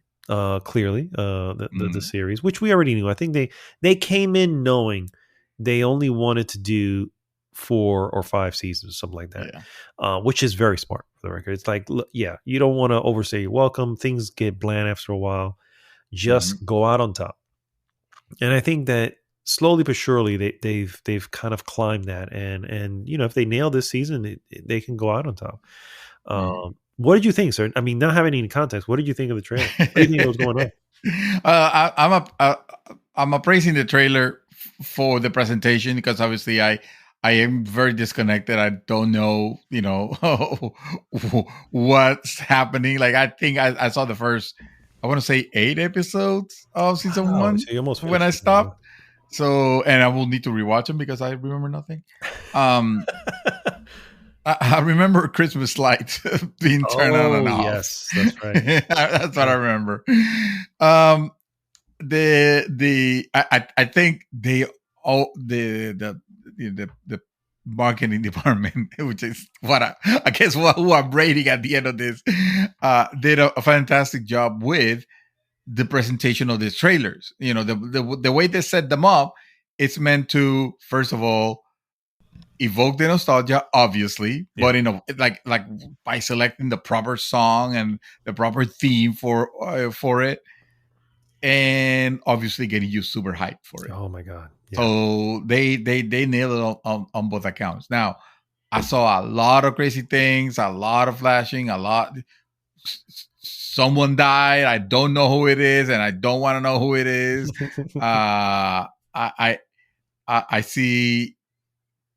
I see monsters. It's like there's a bunch. Like I am way behind. So all this stuff, like it's not gonna land on me as far as getting me excited. Like, oh my god, I need to watch this season. But it does remind me that, hey, this was a cool series. I need to go back to it It and is. I actually think that's the give it a proper. perfect descriptor for it. It is a Yeah, very cool series. yeah. It's a lot of fun. It invokes a lot of It is what fun. it Yeah, had, the movie It, where it's like it. you have these kids. I love it. One of them, believe it or not, Finn, whatever, is in this. He Yeah. was, yeah, he started here and then was selected to be in It, and of course they're like grown ass folk now. I was just looking Yes. at look at it, and it's funny because the last season 3 Mm. was 3 years ago, so it's like, Yes. yeah, it's been the pandemic really, really had an effect on this bad boy. Yeah. And so it's like, wow, it has made a massive leap. And that's why I think this is it. They Mhm. haven't officially said that, but I'm pretty sure. I mean, the trailer also makes it feel like this is it, right? The way he's Um, presenting it, yeah, oh yeah, hell yeah, yeah. exactly. So, which I'm fine with. I'm fine with it. It's just like, oh man, I can't. I might just actually rewatch it with you, bro, because just That'd be just awesome. thinking about it now, it's like there was so much fun episodes in the old series. But I am super hyped. I am this trailer was made for me. Basically, it's like the song that they chose in the freaking trailer, the music. Oh my god! Oh yes, I thought I still to this day feel season 2 had a trailer when they had Michael Jackson Thriller was a trailer for that one. that's of the song, right. and holy fuck, was Right. amazing. Yes. I thought that was it because even season 3 had a trailer and it was good, but it was not that. You know what I mean? Yeah. And then how do you beat that? yeah, exactly. And then here comes this one. I'm like, wow, I cannot say it beat it, but holy shit, it was up there. You know, this one really had me. I've seen this already a few times, and that's why. Beat it, just beat it. Yeah, Sorry. it just beat it. Exactly. Well done, sir. So yeah, super excited. Comes out in June. Comes out in 2 parts, which seems to be a thing now for Netflix. Ozark. Yeah. Which is another show I got to catch up on. Season 4 just released their final season in 2 parts, and I'm like, okay, what are we doing here, guys? What are we doing? But we'll see. I think part. Let me see. I should have fucking looked at it and had it up. Stranger Things 4 release dates. Here we go. May 27th. Is the first portion, and then I think the other one was in July, if I remember correctly. July 1st. Yeah. Interesting. I don't know why they do it like that, but hey, yeah. Maybe the pandemic had something to do with that. The what? Maybe the pandemic has something to do with that. Maybe, yeah. But I don't know. Ozark also did that. So, but then again, yeah, pandemic probably fucked that shit up too. But yeah, man, I am super, super fucking like ready to go on this shit, and that's moving up my list. Like whenever May comes around, if I'm watching something, say Julio.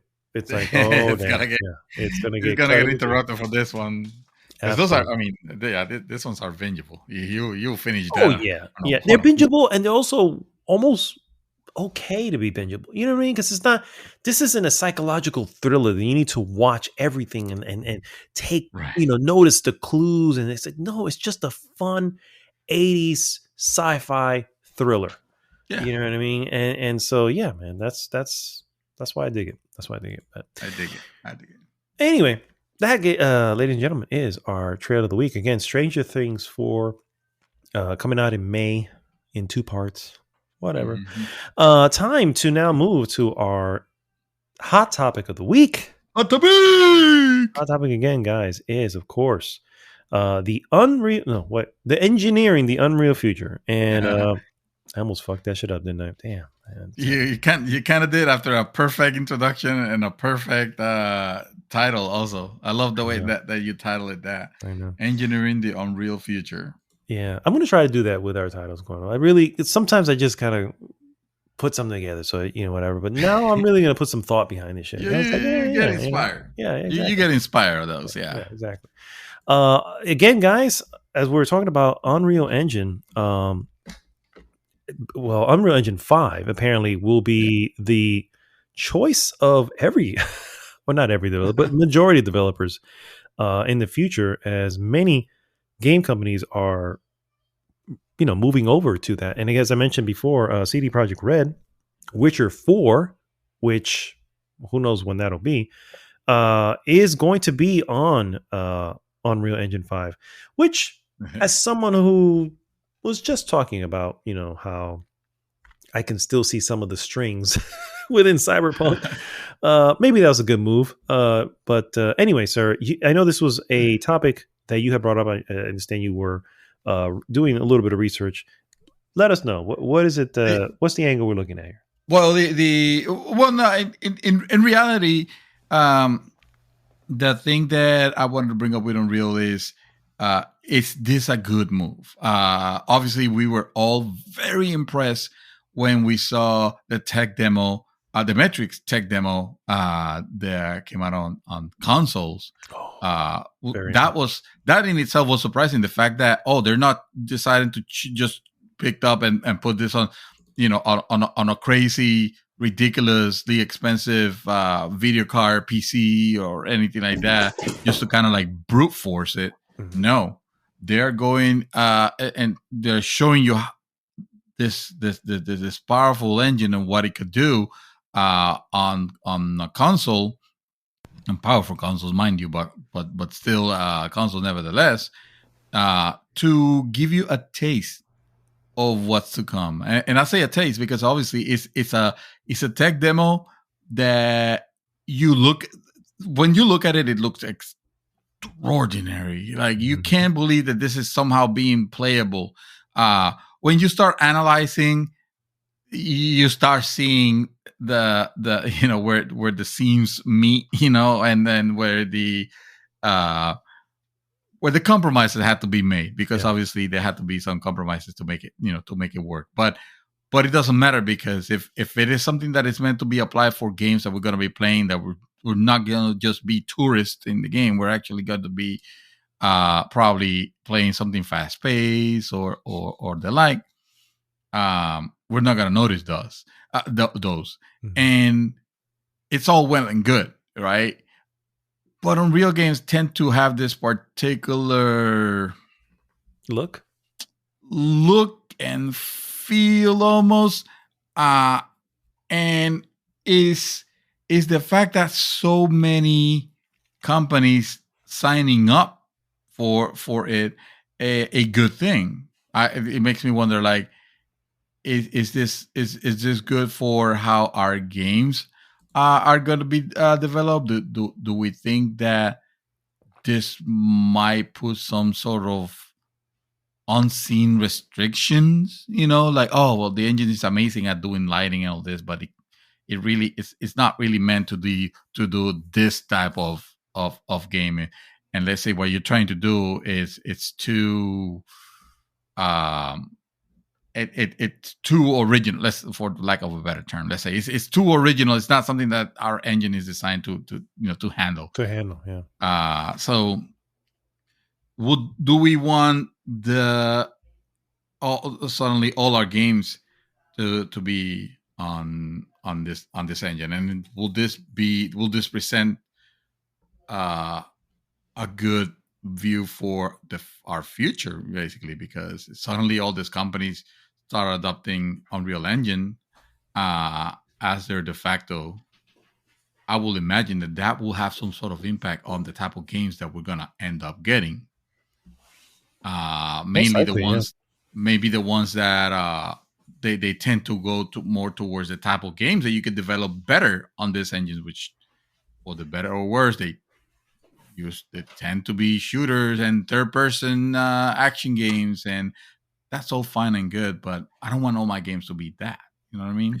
I can agree with that, and I think we would still have a carving of the market that's obviously, because you still have to pay a certain amount towards licensing to Epic for that, and there's going to be indie developers who go, well, no, I'll probably go with Unity because it's fucking cheaper, or whatever the case may be. So,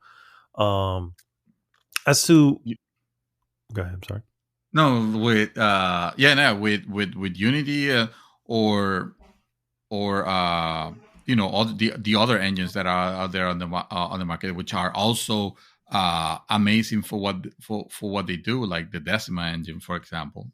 Yeah. But even Sony is sort of going in with the Unreal Engine, which is interesting because Sony has a division called ICE, which is the something. Let me see if I get the full name of it. But the point of it is to almost create or locate engines. Let me see if I get the name here, because I really should have had that up.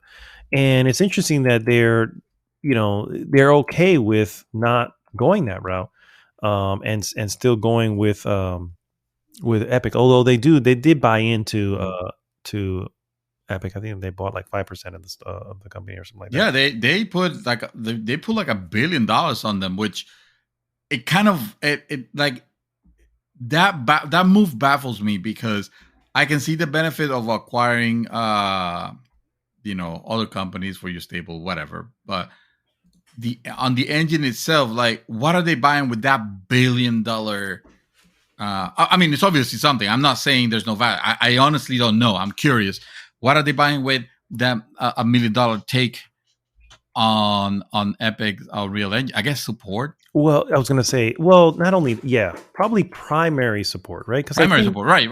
I think if you are, my understanding from the little bit I've read, my understanding is that when you use the Unreal Engine, you have like the full support of Epic. You know, they're there at any time to assist with whatever they, whatever you may need or you have issues with. Right. And so maybe they get primary seating. Maybe they don't. Maybe they pay less, right? If it's a, I don't know what the charges are, but there's an example. Let's say it's a 10% of whatever, if a certain amount of the game comes back to us because you're using our engine. Well, maybe for Sony it's only 5%. Because so there could be something in the background there. Kind of like marketing it, yeah.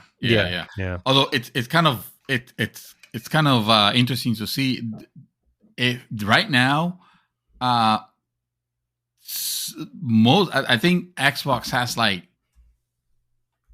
10 or 12 games in the back burner. They're all Unreal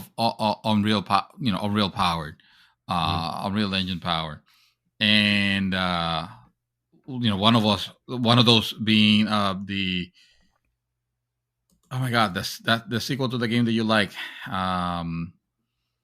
Just which one? Ghost of Senua. No, for Microsoft. Yeah, Senua's not Sacrifice. Senua's Sacrifice was the first one. The second, I had a list of games here that are. There's actually a good amount of games that are, and I have a conspiracy theory on one for the record, but we'll come back to that. Senua's Saga. Hellblade 2. Hellblade 2. Yeah, you go. Which is a Sony, an Xbox exclusive. Yeah. Well, they have. I mean, there are other, like this list are exclusives. I'm referring to because they have Epic and the Coalition, which is the makers of Gears of War, have close relations. That's another thing. It hasn't been confirmed, but we know that Gears 6 is going to make use of Unreal Engine 5, because why wouldn't it at this point in time? Yeah, I was going to say, why wouldn't you? They started there, didn't they? Yeah. And the engine, I mean, the engine, even though it has been in production, technically has been released recently, but it has been used already quite a bit in Unreal the 5? movie industry. Oh, right. Okay. Yeah.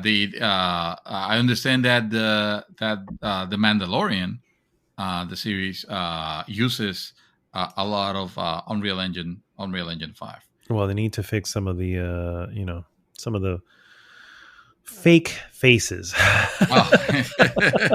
if that's part of it. It may not even be part of that, but it might be. Yeah. If that's their, well, nobody said it was perfect. Yeah. Exactly.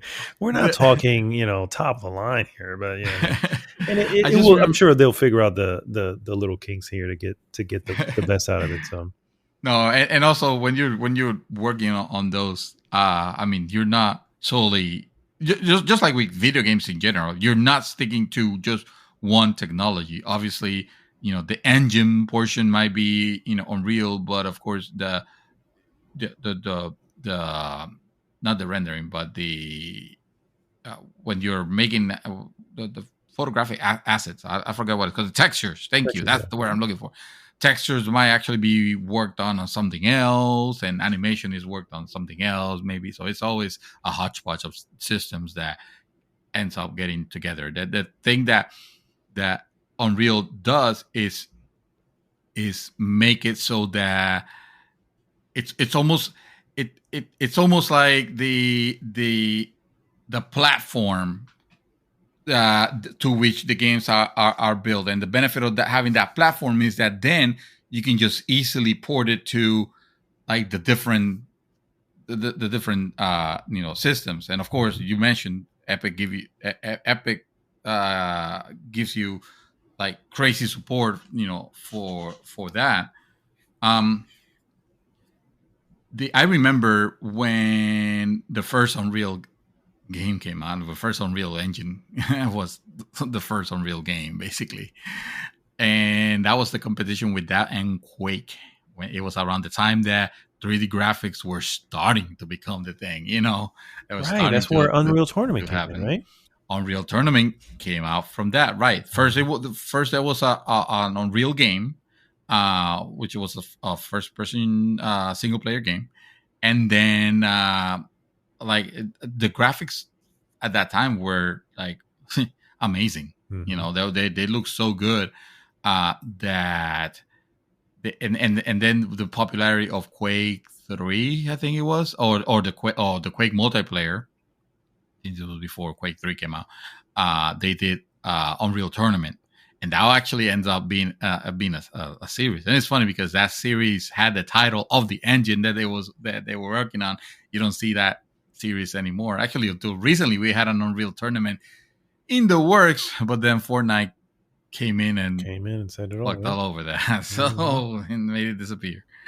But with every iteration of the Unreal Engine, Unreal Engine 2, then Unreal Engine 3, it made Gears. I remember, I think that was the one that Microsoft started using for Gears of War. Back when Epic was actually the creating Gears of War. Yeah. And that, to me, that thing looked like amazing. It never falters to the name. You look at the world that it builds, and they are unreal. They are incredible. You don't expect it to be that level of the fidelity, but also the performance.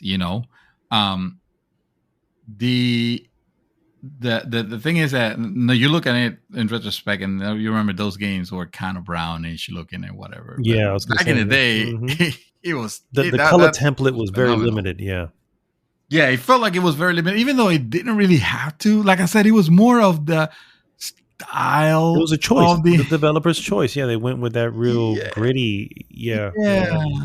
Which is kind of amusing to see now, to see them work on Fortnite before Fortnite became Fortnite. When they started developing this like colorful thing that looked nothing like what they have created in the past, which was always the dude bros, and even the ladies look like dude bros because they were like they were mega pumped and always wearing like 2 tons of armor on themselves.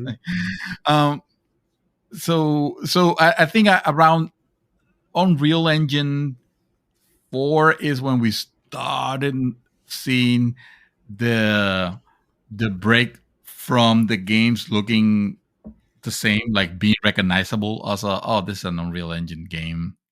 Like you really had to see the logo at the beginning pop up to recognize that's Unreal game, because it just or recognize the loading patterns. Yeah, because that engine always had I don't want to call it a problem, but it did. Yeah, it did. Streaming of the textures took a moment to pop in for some freaking reason. Yeah. It was not good, and it was one of those things. Like, look, then keep the screen black while you're loading it in the background. Why are you showing? It never made sense that it would do that. But yeah. No, it or maybe it was one of those things where it couldn't. It needed to render it needed to be in there exactly. Yeah, it could be that. Yeah. Hopefully, I'm going to assume. Hopefully, Unreal Engine 5 has addressed this issue. No, they're still popping. Here's the thing: they're always going to be popping. It's just developers. It's in the hands of developers to be smart about reducing that impact, or just making it not show. Did you notice?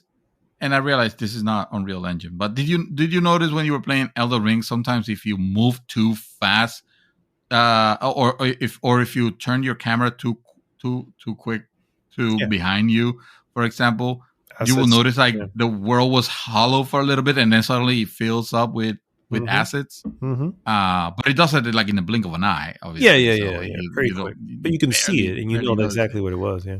Those are tricks that are made that are made so that all those assets are not like if it's not meant to be in the player's viewpoint, it shouldn't be rendering and taking space in memory. Mm-hmm. So it's almost like memory tricks that they, that's what Decima does. But Decima does it in a.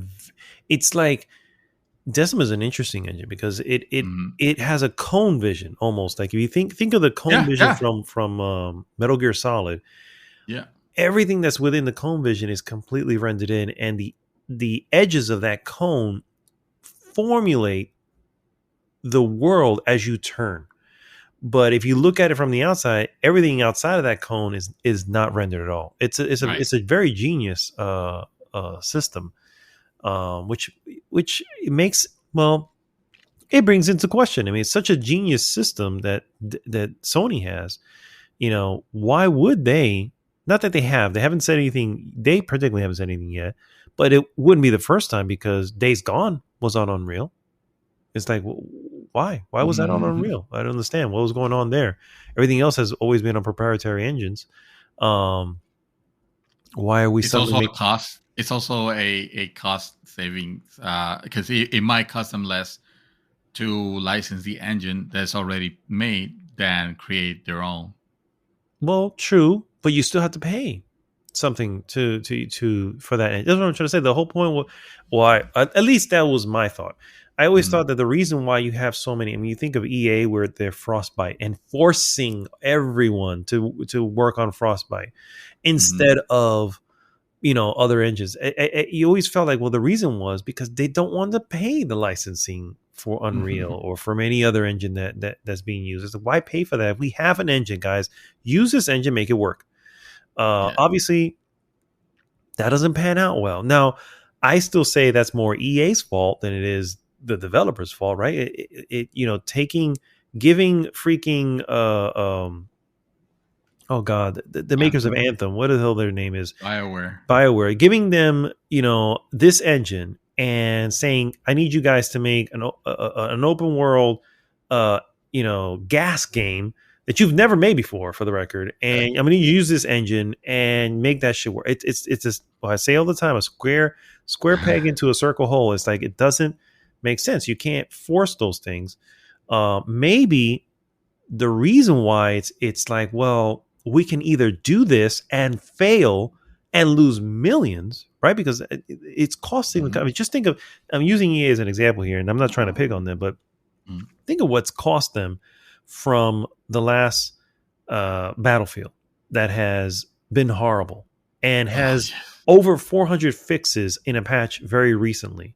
And it's like, you launched this game, you've got it development, you've launched this game, it's not selling as well as you did because of obvious reasons, and you have all these resources here to try to put these fixes in so that in hopes you can grab people back. But if you don't, then you are now at a loss.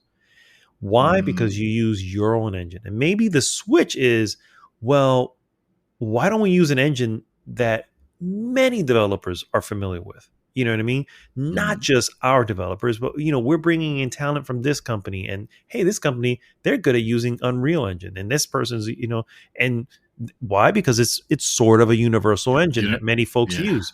So it's like, well, if they're good at that, do we continue to force them to use a Frostbite engine they've never used and we clearly don't support well, or do we go with Unreal, pay a little bit outside for it, get a better product in the end, and maybe we're not the EA everybody thinks that EA is. And who knows? Maybe even licensing might end up being cheaper in the sense of support in the long run, internal support. Yeah, in because the long run, it's easier. It's less hours that you're spending on development versus trying to deal with a new a different platform. It's almost like back in the day when the PlayStation 3 era, when developing for the cell processor. Oh my god! It was. They are still paying. It was for that. Taxing. They are still paying for that because, and not to get off topic, but I am curious to see what we get when it comes to PlayStation's version of. They call it Spartacus, I guess the codename Spartacus, but whatever they end up calling that shit. their answer to the Game Pass, although I don't even think it's Oh, an right, answer to Game right. Pass. I think it's just their own version of a service. Yeah. I am curious to see what the answer is for PlayStation 3 because it is clear they still can't figure that shit out. They still can't figure out how to The cell processor. how to emulate that outside of the farm of PlayStation 3s that they have. It doesn't make sense. But anyway, that's beside the point. But yes, you're right. It those type of choices can hinder you, right? Can almost box you in, and like I said, it can lead to those issues. I would say that's probably what happened to CD Projekt Red. You know what I mean with Yeah. Cyberpunk. Had they said, "Hey, we'll use Unreal Engine 4" at that time when they were making Cyberpunk, maybe they don't have these many issues because they're not using their own proprietary engine that, frankly, is probably old and it's not it's not updated enough I to mean, handle everything that they were trying to handle. exactly. It did a fine job for Witcher, and I'm not gonna sit and say every Unreal game engine, every Unreal Engine powered game that has come out has been smooth sailings. Like No, I'm no, not yeah, saying no. it is. Yeah. In the end, the It's gonna be developer still has to develop, right. your stuff Right. in it. Yeah, Right. yeah. They have to customize for their needs. All you're getting is the licensing for the platform, and yeah, some help from Epic, but the game's still yours. And you Yeah. still need to. The project, right, is still yours. Yeah, the price is still yours. So yeah, the CD Projekt Red probably thought that they could do with this engine, just like fucking Bungie thought. Oh, the our engine. Don't remember what they call their engine. I'm just gonna call it Destiny engine, even though that's not the real name. Destiny. We're gonna build this game with this. We have this ambition, and we're gonna use this engine, and now they're realizing like, to actually realize the ambition that we want for the game, this engine is not. It's not ideal for it. It can't handle it. So we're gonna have to cut support for older DLC and older expansions, like the Forsaken expansion recently, to be able to keep building on it, because otherwise it just like the engine's not designed Havoc, sir. for everything. It's the Havoc engine. So the Havoc. Okay, there you go.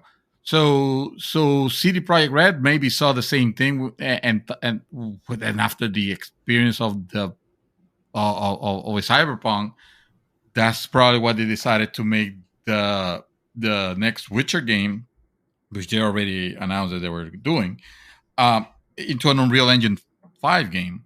It's more than engine is more than just the pretty graphics that you see. Obviously, that's what you see. So therefore, that's what in your head you think that it's mostly about. And yes, that's probably the case. But it's not just the graphics. It is, like they say, it is an engine. It has a lot of systems in the background that games can tap into. Mm-hmm. Whether there's audio support, whether there's physics support, or they want to use external, an external physics like Havoc, for example, which weirdly enough is owned by Microsoft now. So, Yeah. or they want to it has. You can actually make a complete game out of it and not use anything else. Now, would you want to? Probably not, because it's almost like it's going to look too basic. It's going to look like you yeah, got to put your own flair. It's going to have. I wouldn't necessarily. it could be a good. It could be a good a good program at the end, but you always want to find ways of min-maxing your assets and making things look better and run smoother. And for that, you need external apps. You need your external applications. You won't be doing everything on Unreal, but the easier that Unreal plugs into those systems, the easier for the developers are. They waste less time. So, and time is money, and therefore using Unreal Engine is gonna, the promise, at least, I'm not a developer myself, but the promise of using Unreal Engine is that, we can make your worlds look this beautiful at a fraction of the cost that it took you to develop this, if you were trying to do it on your own. And let's be real, up till now, I don't think this is something that other engines have to worry about. Like, for example, Sony don't have to worry about, because they have demonstrated time and time again that their world building is absolutely gorgeous. Yeah, I mean, I agree. Just play fucking Ratchet and Clank if you have any doubt. For example, or grab a latest copy of, like, I don't know. I mean, even this Death Stranding, And now they bought Kojima Entertainment, so there you go. No, I'm kidding. They didn't buy that was actually Kojima being Kojima. He did a Kojima. He's like, he's just trying to play games and making us think that they joined. Credit to Sony here. So the engine that's going real quick to Ratchet and Clank Rift Apart. The engine that is there is the Insomniac engine. So they acquired that, or they have that because they acquired Insomniac, which is also very smart. Very interesting. They can use, and you've seen, I mean, like, just because like, you got to think what's best for your particular project, right? Correct. For example, we now have we're all saying, like, oh my god, Microsoft, they own the fucking id engine. And the id engine, but how many games have you seen using the id engine?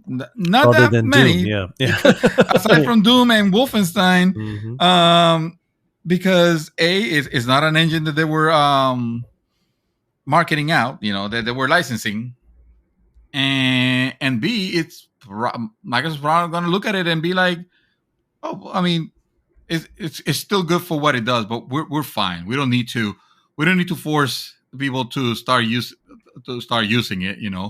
Also, why would they? I mean, if they have so many contracts with Epic already, then they probably don't need to, because Unreal 5 has made a lot of those engines look kind of dated. I'm not going to say old, because they still look amazing. You still look at Decima and it still looks ridiculous. I mean, look at fucking Death Stranding and this latest Horizon.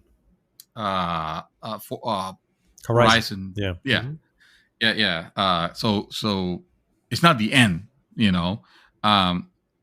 it's just still a little worrisome for me, the fact that so many companies suddenly ran towards the use of this.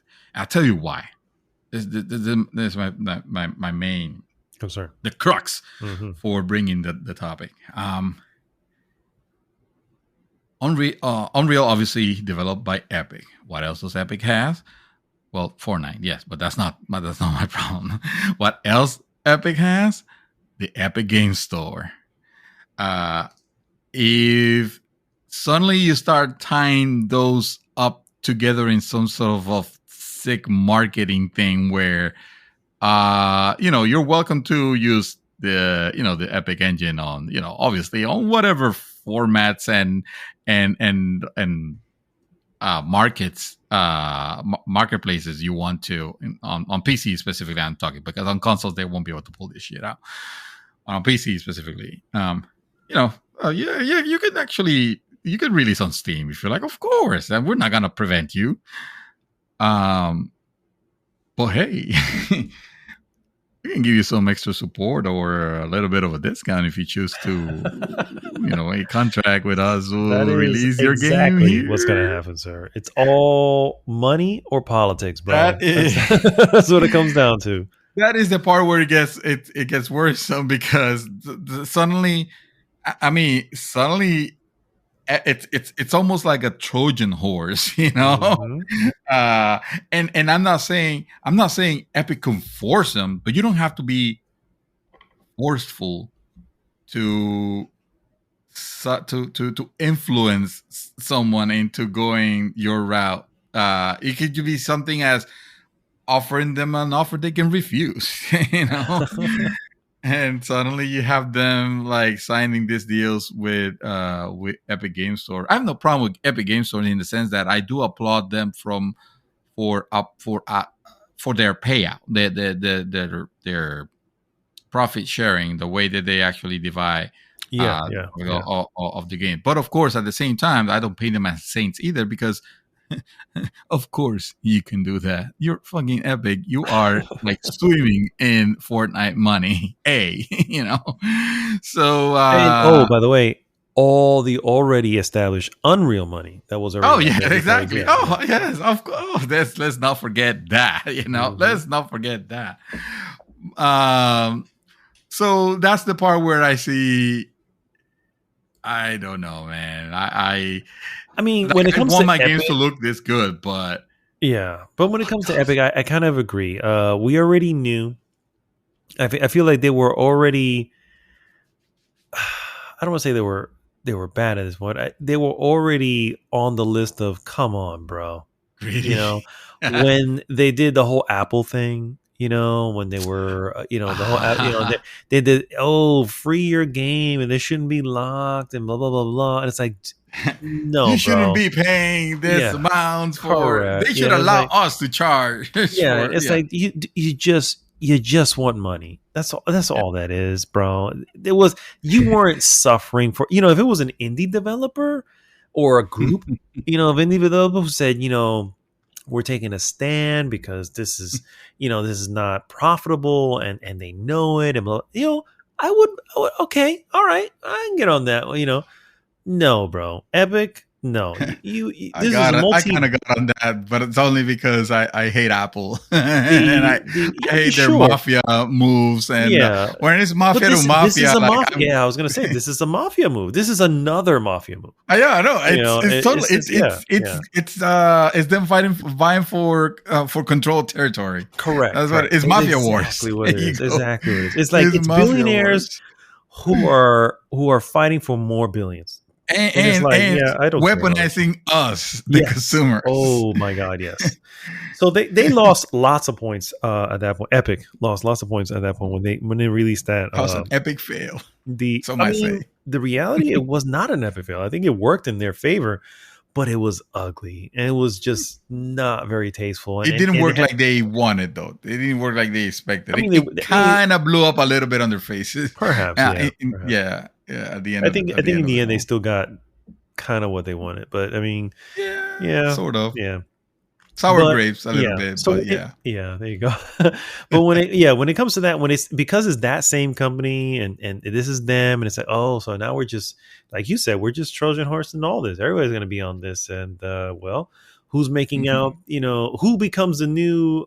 Not Steam. Fucking Valve, you know what I mean? It's like, sit back. I don't need to even make games anymore. We're just printing money over here, like it's fucking, the treasury and shit. Valve is the what do you call the high end mob boss, like the top of the, that's the one you want to take down. That's exactly, and that's who they end up becoming. So I definitely get that, but I do see some benefit. I feel like the developers and publishers who are sort of running this route stand to gain some stuff. Although maybe because their own fault, you know what I mean? I feel like a lot of this is self-inflicted. You know what your team does, you know what they're good at. That's what they should be working on. Have realistic time frames, and you wouldn't run into this scenario where now so many of your games are not profitable or they're taking away from profits. And it's because, again, you try to create something out of nothing. But by the way, I wanted to bring up ICE when I'm mentioning ICE before. Sony's ICE it stands for the Initiative for the Common Engine. And this is something that started back in PlayStation 3 days. And that's what they were doing. And that's honestly, Decima was the product of that. But it's interesting that all that happened, and now Now I don't know. Now I feel like, well, even they are viewing Unreal Engine 5 as a thing, and too many. Yeah, in the It, end, it you need to have the proprietary engine. I feel like, mm, maybe not for everything, but definitely have something that looks and feels like you. Looks and yeah, feels like your type of whatever you're good at. yeah. And Um, this is not any hate against the what Unreal Engine 5 has demonstrated that it could do is what the next I feel like it is what the next step in in graphics it should be, which is ray tracing. yeah, yeah.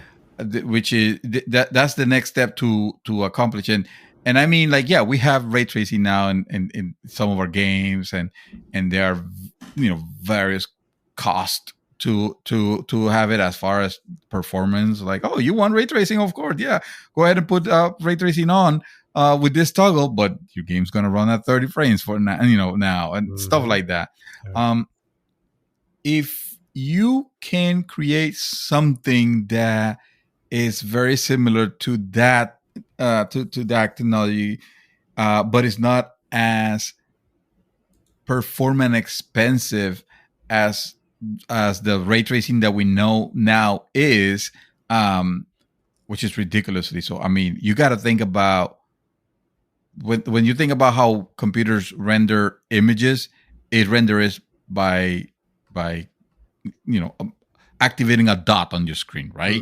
Yeah. That much I do Basically. know, sir. But so imagine imagine if you want to if you want to simulate light on a static image, you just say, hey, light sources over here in this three-dimensional space, and there's the wall, and whenever this simulated light hits the simulated wall, it's supposed to brighten up, whatever. Okay, well, that's fine. That sounds easy.